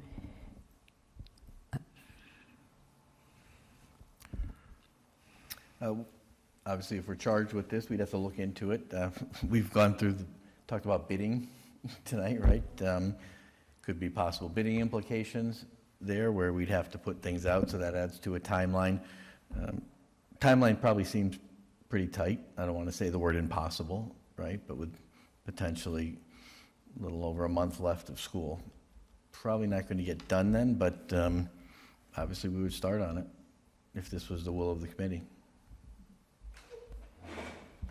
Member Dick? I support this idea, and I want to point out that it is that we've heard from our principals recently about the improvements in our schools on literacy, and I think it's important for all of us to acknowledge that there's a nationwide literacy crisis, that our district is not alone in having struggles with literacy, and that there are a lot of factors. And so going forward, I think it will be very useful for all of us to have clearer information about precisely what is going on in our district on this question, and then for all of us to be sharing information about what constitutes best practices in literacy. So the audit would be a starting place for us to all have common information to work with going forward as we begin to take a systematic approach to addressing the situation. Okay. Member Denny? I would be happy to support something like this if this was leading us into developing a new strategic plan. However, we are now in year 4 of 5 of our strategic plan. And at the end of this, we will have our postmortem on our strategic plan, and we will have all of the data that we require, and we will see how things have changed. We have heard in the budget hearing that literacy rates have improved. We've heard from our principals, as Dyman said. There has been considerable improvement. So I think that spending money to have an audit at this time is not a wise choice at this moment. Not that I'm not for it. I just think that this is a useful tool that goes along with creating a new strategic plan where we have finished our 5-year plan. We see where we are, how far we've come. We create the next set of goals with our new superintendent, right? She's going to look at our strategic plan, or has already, probably knows it by heart. And we're going to move forward. And if we think that an audit is necessary at that time, we want to throw money at it, then that makes sense. But not now, just like before school ends, doesn't make a lot of sense to me, and also kind of makes me cringe about the busy work that we would be asking our interim superintendent to do right now at the end of the year.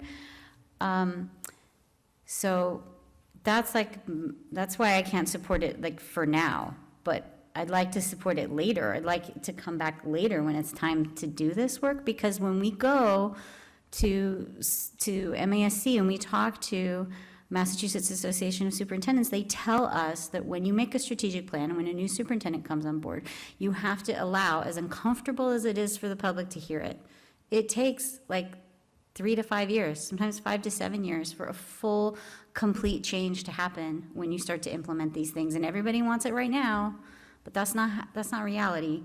So I'm really looking forward to the end of our strategic plan. I was excited to see it when it came on board. We've gotten maybe not quite as regular reports as I would like. We like all the details, but that's just me. So more reports if you guys want. But I'm looking forward to seeing all the data in the end, because I remember when we started it. So where are we now? And then I think it would be worthwhile to spend some money and find a consultant and really do all of this in-depth work if we identify that, hey, literacy is still a real big problem, just specifically in our district, also acknowledging that it is a nationwide problem. But these are goals we have yet to fully identify.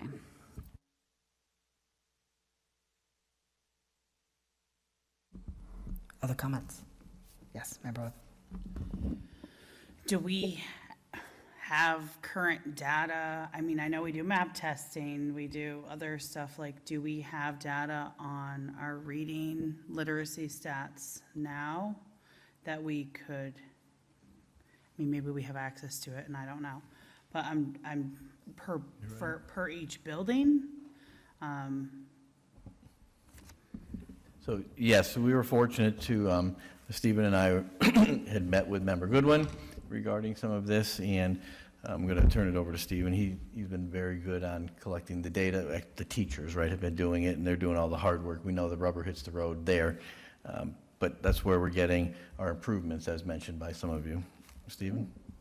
Yeah, we have quite a bit of data, especially around early literacy. For the past 2 years, I'll just speak since I've been here, we've had a district instructional prioritization plan that has been developed with a focus on literacy. That's where the statewide system of support team through DESE has come in and monitored us.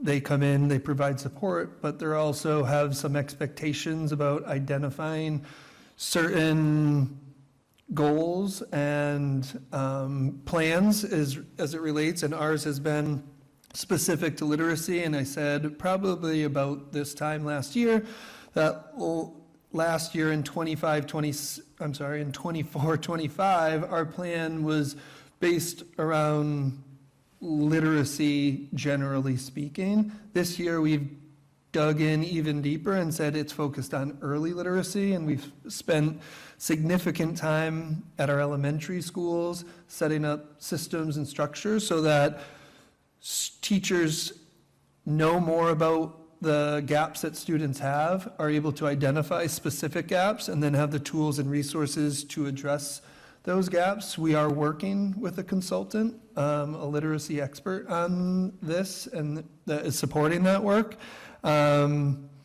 And we are reporting to our DESE team on June 15th because our end-of-year benchmark window closes on June 12th, if that's the Friday and the Monday, I think. So the end of the year benchmark window where students will have their third round of MAP, DIBELS assessment. In addition, I've talked about how we've introduced CORE and PASS, which is that diagnostic that identifies the specific gaps that they have. That will be the end of the year data. So we do have middle of year, from beginning of year to middle of year data right now. But come May 13th, that data is starting to get stale, but we used it at the middle of the year to change intervention groups and make changes to our practice. We actually just had data team meetings today at all 3 elementaries, which were just introduced or reintroduced to the elementary schools in March for the first time, and this was our second round of those. So as I've said before, we're working to set up systems and structures to address this. I am not opposed to an audit or anything like that. I do think we could learn something about it. I'm pretty confident what the audit would tell us, and I think we're taking steps to address those things in real time and always reflecting back on the places where we might have misstepped or where we've gotten more out of something than we initially expected, and finding opportunities where we can double down or not repeat mistakes. Yes. Should we be expecting a presentation from you on the literacy stuff you have collected after June 15th?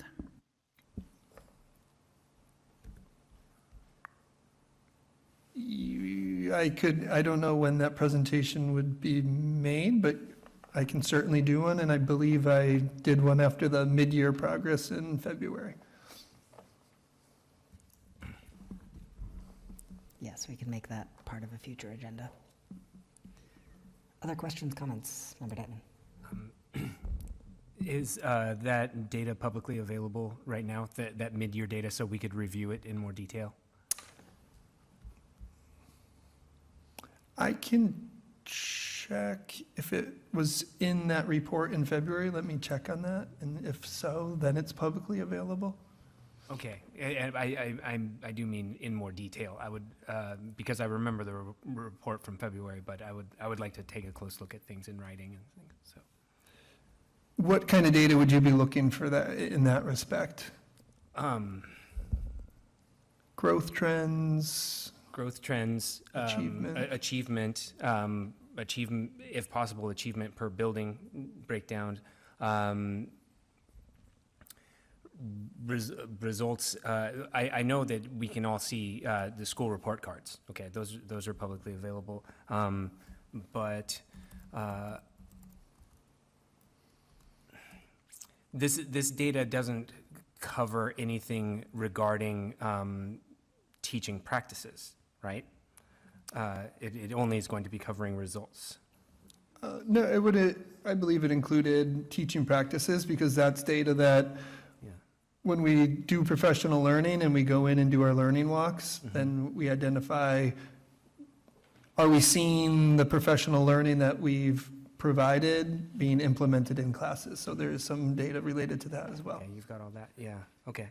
I'll take a look back at what's there and see if, Of course. see if I want to know Yeah, and any if more. you have any questions, feel free to reach out. Happy to respond offline or whatever is convenient for any of you all.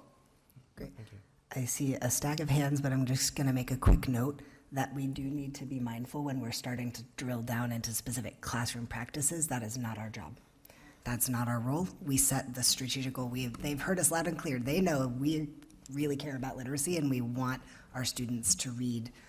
I would say even my goal is above grade level. Like, I want our students to be reading challenging texts, not just at what they have, available to them. I want them to be seeking out and to really enjoy wrestling with stuff. We set that goal, and then you figure out how you can meet that challenge, and we leave it in their capable hands. Yeah, and Member Goodwin mentioned it before, right? That oftentimes, these types of initiatives take 2, 3, 5 years to bear fruit. And I will say there are small indicators that it's, right, just small jumps. And sometimes I'm looking for like jumping over that mountain, and that may not be realistic, but we are seeing in places some of that movement that seems stagnant a year ago is starting to shift in places. And the hope is those are early indicators.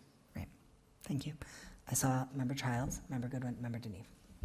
So first, some data that I would really like to see. So we've got the breakdown of reading below grade level. I would like it to be a little bit more granular. Like, if someone is reading just a little bit below grade level, that's bad, but it's not nearly as bad as this person cannot read at all. And sometimes it seems like if you're below grade level, it's just all grouped in one, and that doesn't give you a clear enough picture. So that is a data that I'm interested in particular, when we're not missing the mark, how far off are we? And then the other thing is, if we're going to have a presentation on literacy data, does it make sense to move this motion to whatever meeting we have that presentation, so that we'll be making an informed vote on the motion? Member Goodwin? Understanding that the bidding process, and one of the things that Massachusetts has struggled with when it comes to performance data with MCAS, as a principals, we always argued that we need to get the data before the end of the school year, so we had all summer to work with it. Principals would have the summer to plan to make effective change at the beginning of the school year. So the idea was that this could be accomplished, and it's really, I can see the data for the children with MCAS scores and all of that, but what we can't see are how people are feeling either. I mean, having somebody come in, they look at curriculum materials, they look at everything, they give you a bigger lens.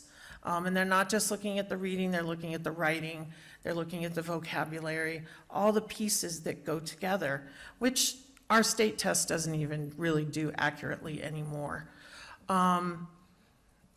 I think having that kind of data at the end of the school year is, I know, as a principal, a dream, because you have all summer to look at it and make meaning of it to help plan the next school year. So that was why. So if we do it in the fall, again, everything's already been put together, all the classes have been put together, everything's together, nobody's gonna undo something. But maybe, if that's the way it has to be, that's the way it has to be. But that was the idea, that we have that fresh So people really had something hands-on. And I'm gonna be honest, that's never really happened. And Greenfield has struggled with literacy in one school or another for the last 15 years. It's not something, and everybody has tried, if there used to be a room in the basement of the middle school that had all this money that was spent on all these different initiatives that were supposed to fix things. But nobody ever brought in somebody to look at what was the thing. There's no magic bullet. It's hard work. There's no new core, and our new core is 6 years old. And there's no magic to it. And people have spent a lot of money. And our high school, 94% of all high schools in Massachusetts are doing better than our high school. That piece of data should scare all of us. And we need to do better. And having somebody come in from the outside makes sense, because we're all looking at it through a lens of Greenfield and our kids. So if it gets pushed off, it gets pushed off. But I think we've been waiting for a long time. And the state comes in and the state does their thing. But they also don't live here and know that the children could be doing a lot better. Member Deneve, and then I would really like to move this motion along. I really want to thank the chair for reminding us that we're not in the classroom. That's not our job as school committee members. We do not do the day-to-day. We hire specifically people with expertise to hire more people with expertise to do this. Like, this is not our purview at all. But one thing we can do that is under our umbrella of governance is to maybe have all this mid-cycle data put on the website, and to maybe have a more organized way of looking at this. Because if you're saying that people are not getting the information that they want, and I go to the website, yeah, it's not there. The strategic plan is there, but it's kind of hard to find. It's under school committee. I don't know why. Like, it really should be like on the front page. But it's under school committee, it's buried. None of this data is there. So really, maybe we need an achievement section for our website where families can log on and look, because, not everybody knows how to look for the school report card. Like, people are just gonna Google. Like, there's no reason why we can't have achievements on our website. And also that would give us an opportunity to crow a little bit about the great things that we're doing. Like, here we are talking about literacy rates being terrible, but we had 8 students last year that went to Ivy League schools, and nobody talked about that. The Recorder didn't put an article out about that. Like, there are good things that are happening, and it just burns me every time that I just hear about bad all the time. Like, that's something we can do as a school committee, is we can change that narrative. We can vote to put more information on our website. That's a piece of oversight we could do that would be positive in this situation. So maybe I'll make a motion for that under new business for next time. I look forward to it. All right. We do have a motion on the table. There was a member who made a suggestion to move this motion to a future meeting. But that would actually require the mover of the motion to agree to that and to want that and to express that desire. Elsewise, we will move to a vote. All right, I'm seeing that it looks like we want to vote, and we want it now. So we shall have it. We have a motion and a second from Member Childs. Will you please do the voting, Member Webb? Roll call vote, or do you want to just raise hands? Let's raise hands. Okay. All in favor? By show of hands? All opposed? Any abstentions? I'm abstaining. It passes. All right. 3 yeas, 2 noes, 2 abstentions. All right.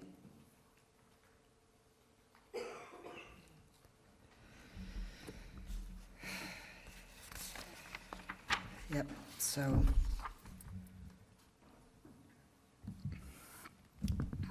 I do just want to comment on the vote we just did. So just to be clear what happened, a literacy audit will be begun. I think that it is unreasonable to anticipate that the timeline that's in this motion is actually going to get met. Let's just be really clear about that. Well, if it's okay, then maybe we can work on the wording of motions if we know, if we can anticipate that they're not actually achievable. And for clarity, I believe I know where Member Goodwin's coming from, but I just want to clarify because I did hear a different kind of topic from somebody else. I believe you're looking for us to hire somebody. Yes, okay. Thank you. I did hear it said that maybe the superintendent would be doing it. No, but no, from other members, just so we all on the same page. We'll be proceeding that way. Thank you. Great, thank you.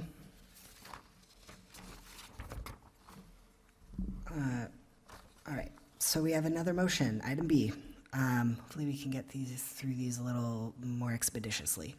Motion from Member Goodwin to direct the superintendent to determine the amount of screen time that students in each grade are experiencing in the Greenfield Public Schools in the 25-26 school year. The amount should be categorized as either instructional or assessment and reported in minutes per day. Is there a second?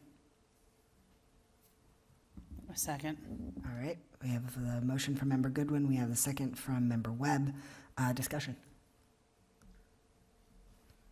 Yes, Mayor. So I have a question again. Is this something that is easily attainable in the time that we have left? Is this a time-consuming something to find out how long everybody spends in front of a screen? I don't know. I've never been a teacher. Yeah, if we were directed with this, we would have to figure out a way to collect data, ask teachers, right? Could be something as quick as asking, depending on how significant of a report somebody wanted. I'm getting a kind of a nod. It might be as quickly as saying, each classroom teacher, give us your assessment on this, and we put that together. I think that's something that we could do. To work, obviously, but one more thing, right? Member Webb? I have a clarifying question that would be directed towards Member Goodwin. Are we talking screen times? Because we do use screens now to teach lessons on. Is it that screen we're talking about, or are we more talking about computer screens, not timed learning screens? Smart boards are instructional tools. It's Okay. more of a projection.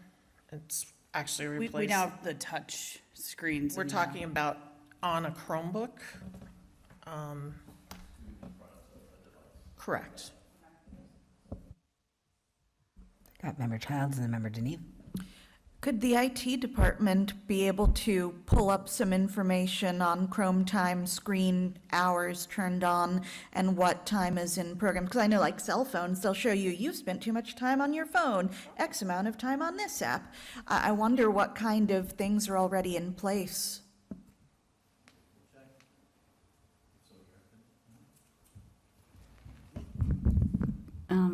For the same discussion last time, this isn't our purview. This isn't our job. If it is identified by the superintendent as something that she wants to collect in the future as she prepares her strategic plan and goals, then great. This is not for us. We are not in the classroom. This is not governance. If we want to ask for a policy to be created or compel the administration to bring us a report, we do that through policy. We do not give the superintendent busy work at the end of the, I cannot tell you how frustrating this is making me. Like really, truly, this is not what we do. It's not our job.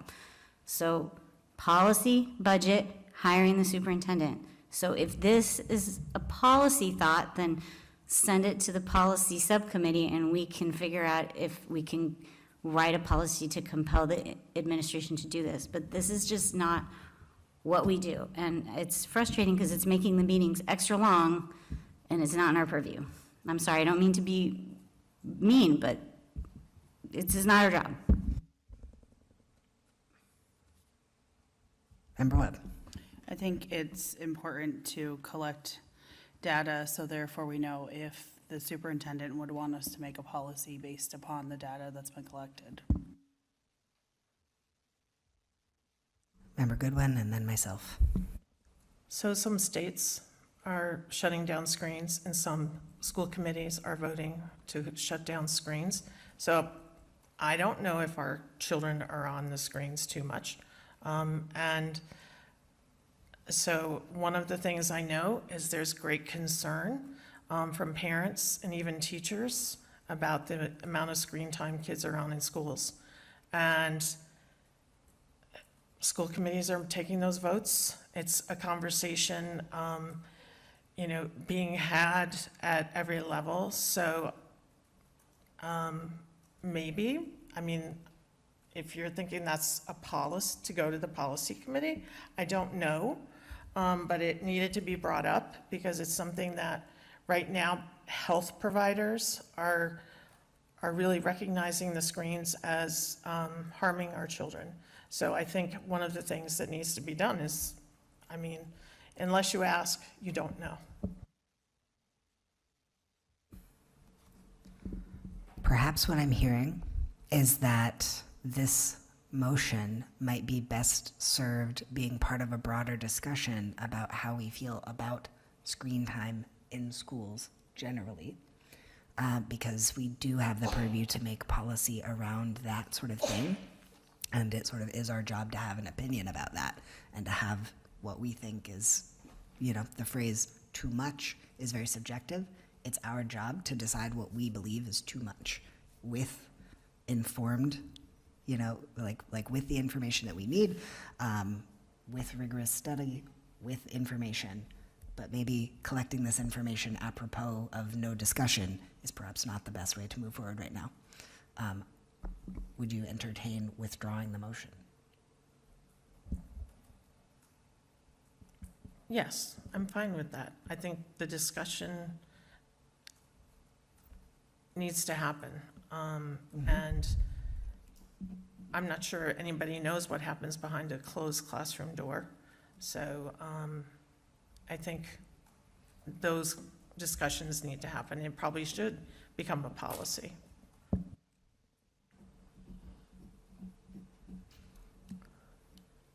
Okay. Would the seconder also be willing to withdraw the motion? If the motion, the maker of the motion agreed? Okay. Yes. Do we need a vote to withdraw? Or is it, if it's withdrawn by the people who made it, then why would the rest of us vote? I think the motion is withdrawn and we are moving on. But we can expect that we will return to this topic in the future. All right, item C, first read of policy IJNDB, Empowered Digital Use Policy. Do we actually have to read these out loud?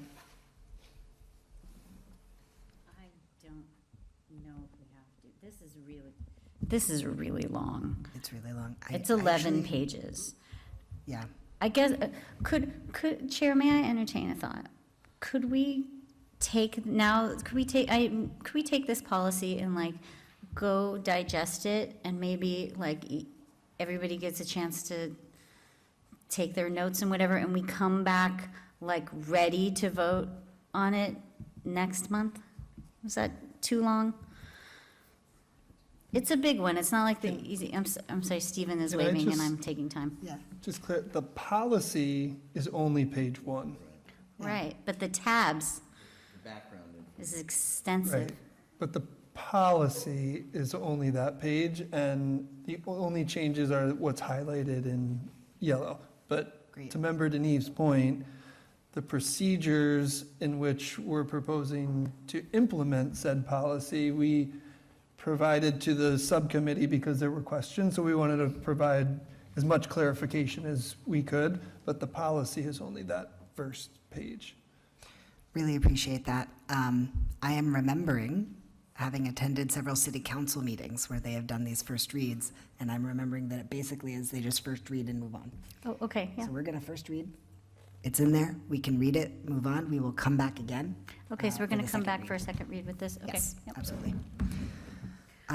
All right, moving on now to item D, first read of policy BEDHE, guidelines for public comment.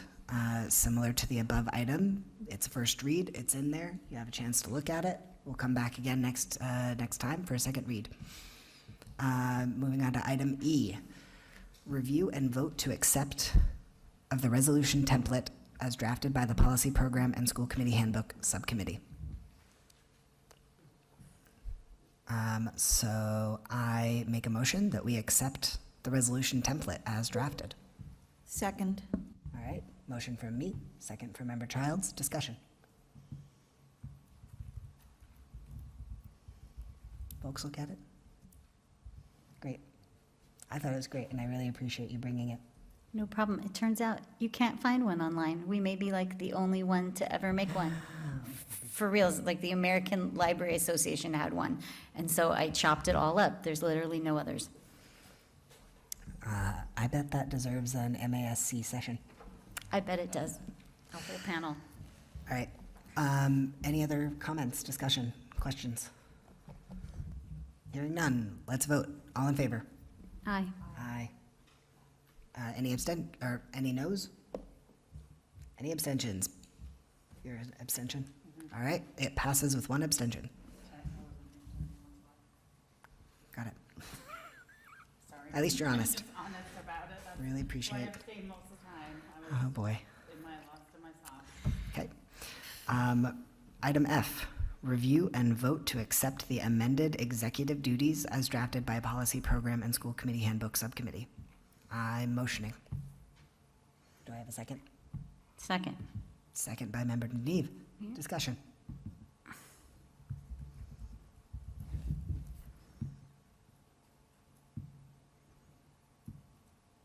Comments? Oh, yes, Member I Neve. just say really quick that the list that we made, like there's the list of what y'all do in the policy manual that's like set. But then there's all these other little things that no one knows, like who keeps the keys to the Johnson, who runs the Zoom, like, and it doesn't have to be that only one person keeps the keys to the Johnson. Like in the future, somebody else could do that. But these are just ideas for like the extra things that could be delegated amongst new members when they reseat themselves and decide what they want to do. So these are just floating items that we're adding so that when you wonder who keeps the iPad for the Zoom, you'll have like a trail of breadcrumbs to follow. For the record, the iPad lives here. It stays at the Johnson. We do not take it home. I do not want to take it home. Okay, see, that's info you could put in the handbook so that someone will know. Like, this is just clean, this is house cleaning. Great. So I made the motion to be able to bring it in onto the table, but I do have one sort of like comment or question about the language related to the mentorship of the vice chair and the expectation that the vice chair sort of has a desire to be chair. I think in my case that was true, and I was pretty open about that. But I don't know if I believe that is. I know it's not our current vice chair's goal to become the chair. She has made that very clear. And I don't know if I think that it should be an explicit expectation, because I worry that that's going to restrict people from running for the role if they think that it means they have to serve in the other role in the following year, you know? That's true, it's just something that we voted on, like to create it was like an informal shadowy thing, so. Yeah. I just hate, I always hate to have votes that we take then get like disappeared into the ether because no one remembered or wrote them down. So when we recalled that at our executive subcommittee meeting, I was like, okay, well, let's put that to paper so that at least we have remembrance that we voted on that. Yeah, What we that's do fair. with it, No, and I care appreciate not, that. but in the future, someone might come and be like, hey, there's this thing that they did. Yeah, and I really appreciate understand you what you're being saying. able to make sure that we're closing loop on stuff. Yeah, it's a I love loop that. closer, We love closing loops. but you're saying you want to change that language? I'm saying that I think that it would be good to change that language, and I do want to make sure that there is a provision for if a vice chair does want the chair and they acknowledge that, they're open, that there is a plan for mentoring. And I don't want there to be the expectation that if you become the vice chair, you have to be wanting to be chair. Ah, yes, I see what you're saying. Do you have a proposal for how to change that language to what you just said? Can we change language to what I just said? Nan, can we change the language?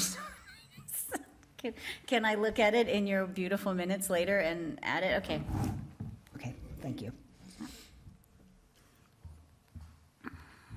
Any other items? Yes, Member Webb.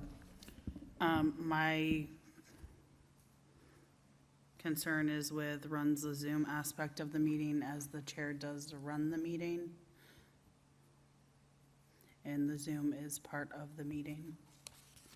So I would just ask that that be put under the chair's responsibility. The mayor's raising her hand, I don't know. Yes, Mayor. This sounds like it needs a little bit more discussion. I'm going to move to table. Move to table or postpone? If you table it and we end the meeting, it's wiped. I'll move to postpone it. Great. So now we have two motions on the table at the same time, but the motion to postpone, I believe, supersedes the motion that's already on the table, and that we have to resolve that before we can move on to the motion. And if it gets resolved and postponed, then it will be postponed, and if not, we will return to the main motion for those following along at home. Is there a second for postponing? I'll second it. All right, we have a motion and a second for postponing. I don't believe that that is discussable. So please, yes, all in favor of postponing it to next month? Aye. Aye. All right, it's a unanimous aye. Very good. Moving on. Thank you. Item G. Motion to direct the Policy Program and School Committee Handbook Subcommittee to create an academic integrity policy which should align with the school department's digital use policy. That was Second. Second? Very good. We have a motion from me, a second from Member Goodwin. Any discussion? Yes. Maybe that we don't need to have an exhaustive discussion about this, like, we'll just go and see what everybody else is doing and talk to the council, and then like put something together, and then we'll bring it back and you guys can like pick it apart. You guys could New York Times editor the whole thing, Fantastic. like not now. Yes, Okay. I support this. Great. Yes, Superintendent. Also, just for your information, under the additional policy with the AI that is there, the background material on that includes a tab of this policy, or of a procedure for this. Okay. Thank you.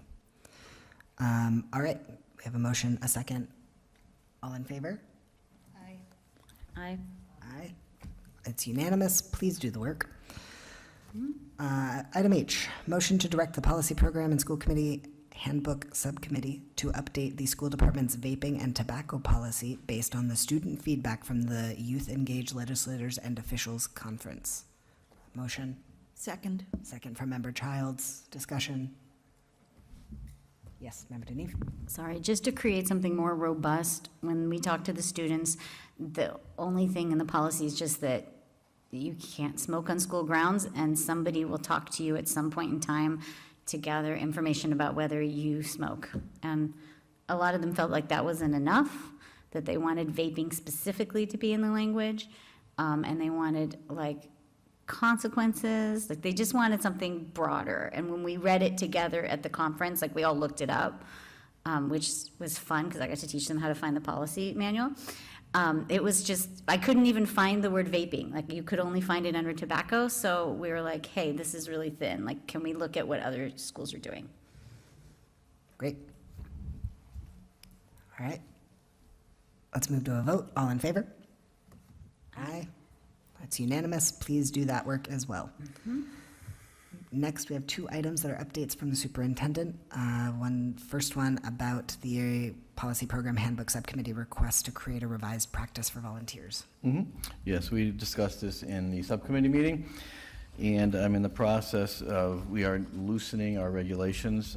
I can start by telling you, you may recall last month, one of our speakers at Public Speak Out made some comments that it didn't seem like we wanted volunteers in our schools. I did call that individual after the meeting and ask what was wrong and what could we do. we were doing nothing wrong. The only thing that was wrong was they didn't want to drive to Athol to get fingerprinted. So it wasn't our procedures, it wasn't our greeting at the door, the paperwork that had to be filled out, the Corey. We do the Corys, not fingerprinting.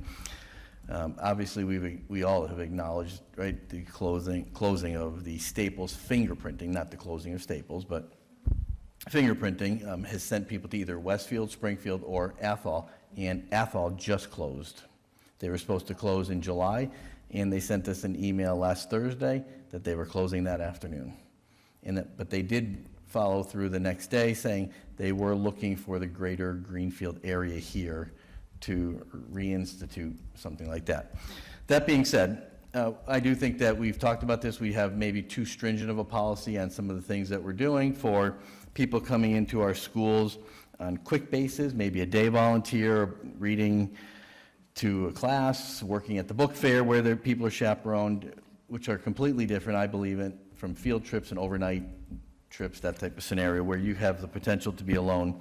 The state requires that we obtain Corey background checks and fingerprints from those people who may have direct and unmonitored contact with children. So that's the fingerprinting thing. The Corey for everybody, right? But the fingerprint is direct and unmonitored contact. Direct and unmonitored contact with children is defined in the DESE regulations as contact with a student when no other employee who has received a suitability determination by the school or district is present. Contact refers to any contact with a student that provides the individual with an opportunity for physical touch or personal communication. So we'll work to define some of those, being at field trips where you potentially might have a group of 5, 6, 8 students that you might be responsible for, walking around a museum, could potentially, right, go into a bathroom with somebody, et cetera, or be around a corner. Those are the scenarios. We also have a requirement that people do quite a bit of trainings, online trainings, that we've heard is very tedious and laborious and probably apropos to being a volunteer in that sense. So we'll be eliminating those as well. So I will have for you, we are doing it right now, acting on some of these with our current people coming in. But for people who are doing field trips, they still will be required to do fingerprinting. And I do not believe we should be loosening that regulation at all, because we can sit here and talk about we don't want people in, we want people in, but when and if something happens, you'll then come back to me or anybody, right? And you'll say, hey, superintendent, you're supposed to be a smart person. Why would you have allowed this, right?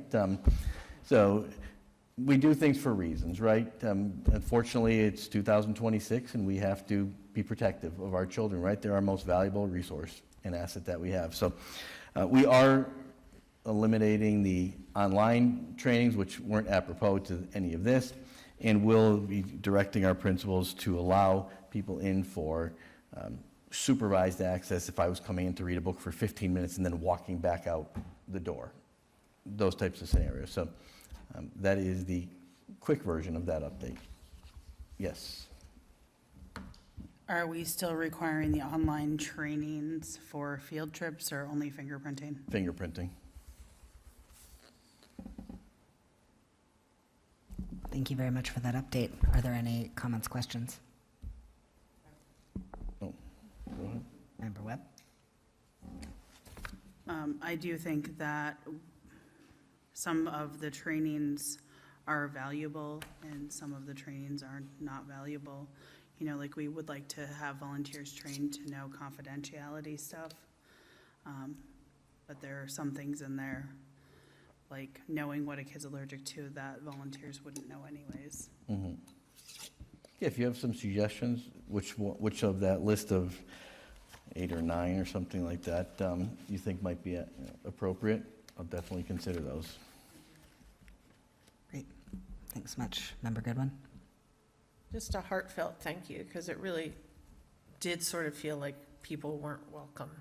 When you see that list, and you know, everybody's used to doing a Corey and a SORI and all of that, but that list was, as somebody who did that list, it is Exhaustive, right? 5 or 6 hours of just, again, on a screen. Right. So there you go. But thank you. You're Thank you so much. welcome. And we've still had some people concerned, right? Because If they find out last minute, they have to get fingerprints, they take a little while. Corey checks, we can do pretty quick, like within a day or two, generally. The fingerprints right out of our hands, and somebody has to drive for that. So there's a little planning, and field trips generally also are planned. They don't pop up just tomorrow. So there's some stuff on everybody, but we are going to make it easier, but not any more dangerous, if that makes sense. Yep. Great. Yes, really appreciate it. Thank you so much. Let's move on to item J, an update from the superintendent on the sculpture by Homer Gunn. Yes, this is a kind of a little fun, whimsical thing. I've attached some pictures in your online materials and an article from 2016. So I received the phone call. I'll give you the quick version. Maybe midwinter. We received an email first. Then I called the gentleman, James Fotopoulos. I don't want to say it the wrong way, but and to look for a sculpture. He's Greenfield High, James, Greenfield High class of 1954. And he had talked about a sculpture that had been donated to Greenfield High in the 70s and was wondering where it was. Described it to me, I took a lot of notes. He and I talked for quite a while, had a good conversation. Talked to our director of maintenance. Long story short, we have found the sculpture. I don't know if it was ever really lost, right? But we have found it in a warehouse owned by the city. And there's some pictures. You can see it's pretty big. He describes it, it's could be 6 feet tall by 6 feet wide type of scenario. He regaled me in many stories in days where the students would pick it up and move it around the school and almost like kidnap the sculpture. And sometimes it was inside, a lot of times it was outside, that type of scenario. Homer Gunn is the artist, an American sculptor, born in, I got all that, I think I gave out the other two, born in 1921 to 2001. This sculpture is titled Birth of an Idea, and there's also other sculptures in Greenfield right now at the corner of Federal and Main on the property of the bank, right? I don't know, I don't want to say it's not the bank's, I think it might be the city's sculpture, but I don't know that. That looks like a whale tail type scenario there with a fountain. Also the Memorial, the War, or Veterans Memorial, I don't want to call it the wrong name. And then there are others located in other places. What the parties are looking for, potentially, is to put that back to the high school, to some extent. That's James's thought and idea, so we're presenting that to you. He did have two sons, Peter and Stephen, who did graduate from Greenfield High School, and his wife taught in Greenfield for many years on that. So we do have the sculpture found, and kind of just throwing it out there. There's the potential, right, always to apply for, whether it be community preservation funds, for I'll use the word base without my lack of artistry for understanding on that, and obviously finding a location for it to honor, a great artwork and a gift to the school. So I present that to you. Is that a motion to direct you to seek community preservation funds or some other funds for plinth? I think is that what's needed right now? Is that in your purview? No. Expenditures of money, yes. Remember Neve? No, I'm joking. It is so in our purview. Yes, but obviously we'd like to do anything we can to help. Great. Member Childs? Well, do we need to have that base? Because if that interferes with the students picking it up and moving it. I do not want the students picking it up and moving it. That's a tradition. Yeah, I don't that's think- time has yeah. passed. Sounded like a good senior prank if I just. Yeah, it did seem like it was that, yes. So we'll look into it Great. for you, the next steps. And I know there's cycles for that, and I know they just awarded some, so it might be the next year's cycle, et cetera. But just so you know, you can see it. We have it. In the meantime, before that, anybody want to do anything with it or find a spot in life? Oh, no, it's secure right now. Yes. The plan is, right, up to... Possibly, if that's Up to you, right? where our community wants it. Mm-hmm. So you have some information, so there we go. We will get you some more on that as well. Appreciate you. All right. We are moving into old business. Fantastic. Item A, set meeting dates for the fiscal year 2027 budget. I think this was communications that have been happening back and forth with the city, but we might not need this item because the superintendent and I will be going before Ways and Means on the 19th and delivering a presentation about our budget. So, the 19th. And we have a subcommittee on the 18th. On the 18th, yes.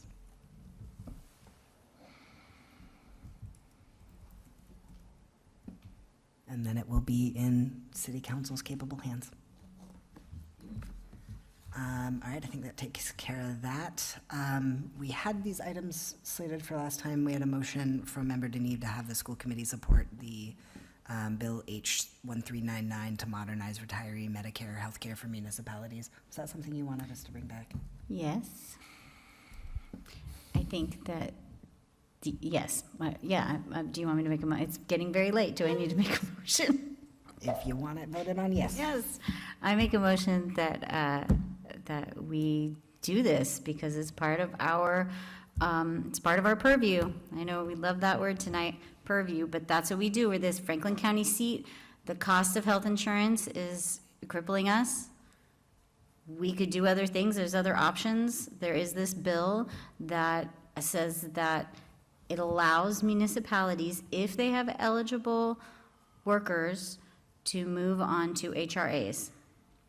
That's for senior workers, so, or retirees rather, who have worked for the city.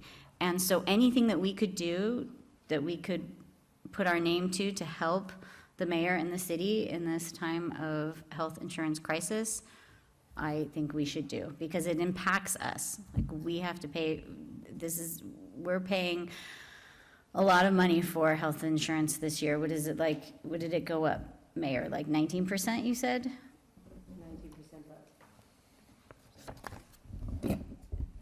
Health in England was going up 19%, but I'm pretty sure we have an agreement for the second half of the year to switch over to the GIC. Okay, so so a resolution like this would not help you at this time? Or would it? Because I this is think just. this is what Tara wanted as well, so no, I think it's a good idea. Okay, I support it. great. Okay, well, we need a second before we continue Second. discussion. All right, we've got a second from Member Webb. Any further discussion on this? There was some last time. Did folks have a chance to look through it? I think last time, we struggled with voting because the mayor wasn't here. We wanted to make sure we were supporting Okay. the city in this. Great.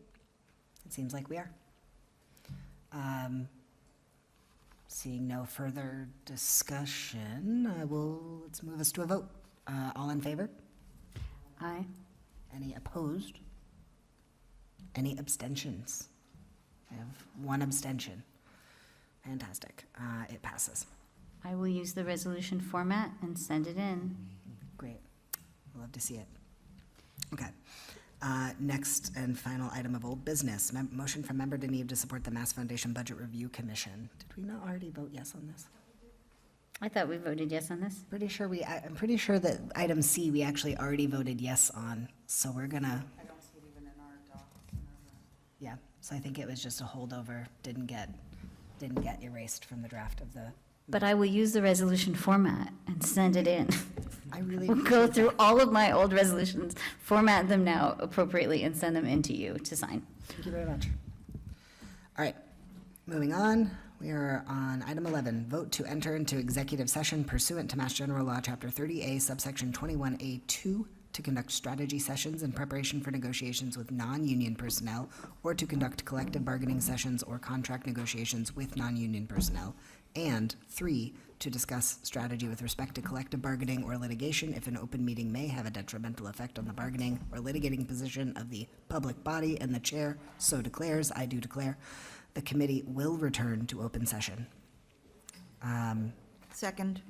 Great, motion, second. I think we have a roll call for executive session. Vice Chair Childs? Yes. Member Deneve? Yes. Mayor Disorder? Yes. Member Dykman? Yes. Member Goodwin? Yes. Chair Sexton? Yep, Member Webb, yes. Great, we're all doing that. We are going to adjourn to executive session. We will return when that's through. We are returning from executive session. Can we do another roll call, just to make sure we're all here? Vice Chair Childs. Here. Member Deneve. Here. Mayor Disorder. Here. Member Diteman. Here. Member Goodwin. Here. Chair Sexton. Here. Member Webb here. All right, we are all here, all 7 of us, and we are reconvening at 9:56. Motion to approve the contract with the Director of Pupil Services as presented. Motion from Chair Sexton, second from Member Goodwin. All in favor? Aye. Aye. Any opposed? Any abstentions? Passes unanimously. Motion to direct Chair Sexton to sign the memorandum of agreement with the Greenfield Education Association. Second. I'm going to call it Member Webb, just for fun. So I motion, Member Webb seconded. All in favor? Aye. Any abstentions? Any oppositions? Seeing none, it passed unanimously. I will do that. Motion to adjourn? Second. Great. Motion, we've seconded. All in favor? Aye. Aye. All right, we are adjourned at 9:57 PM.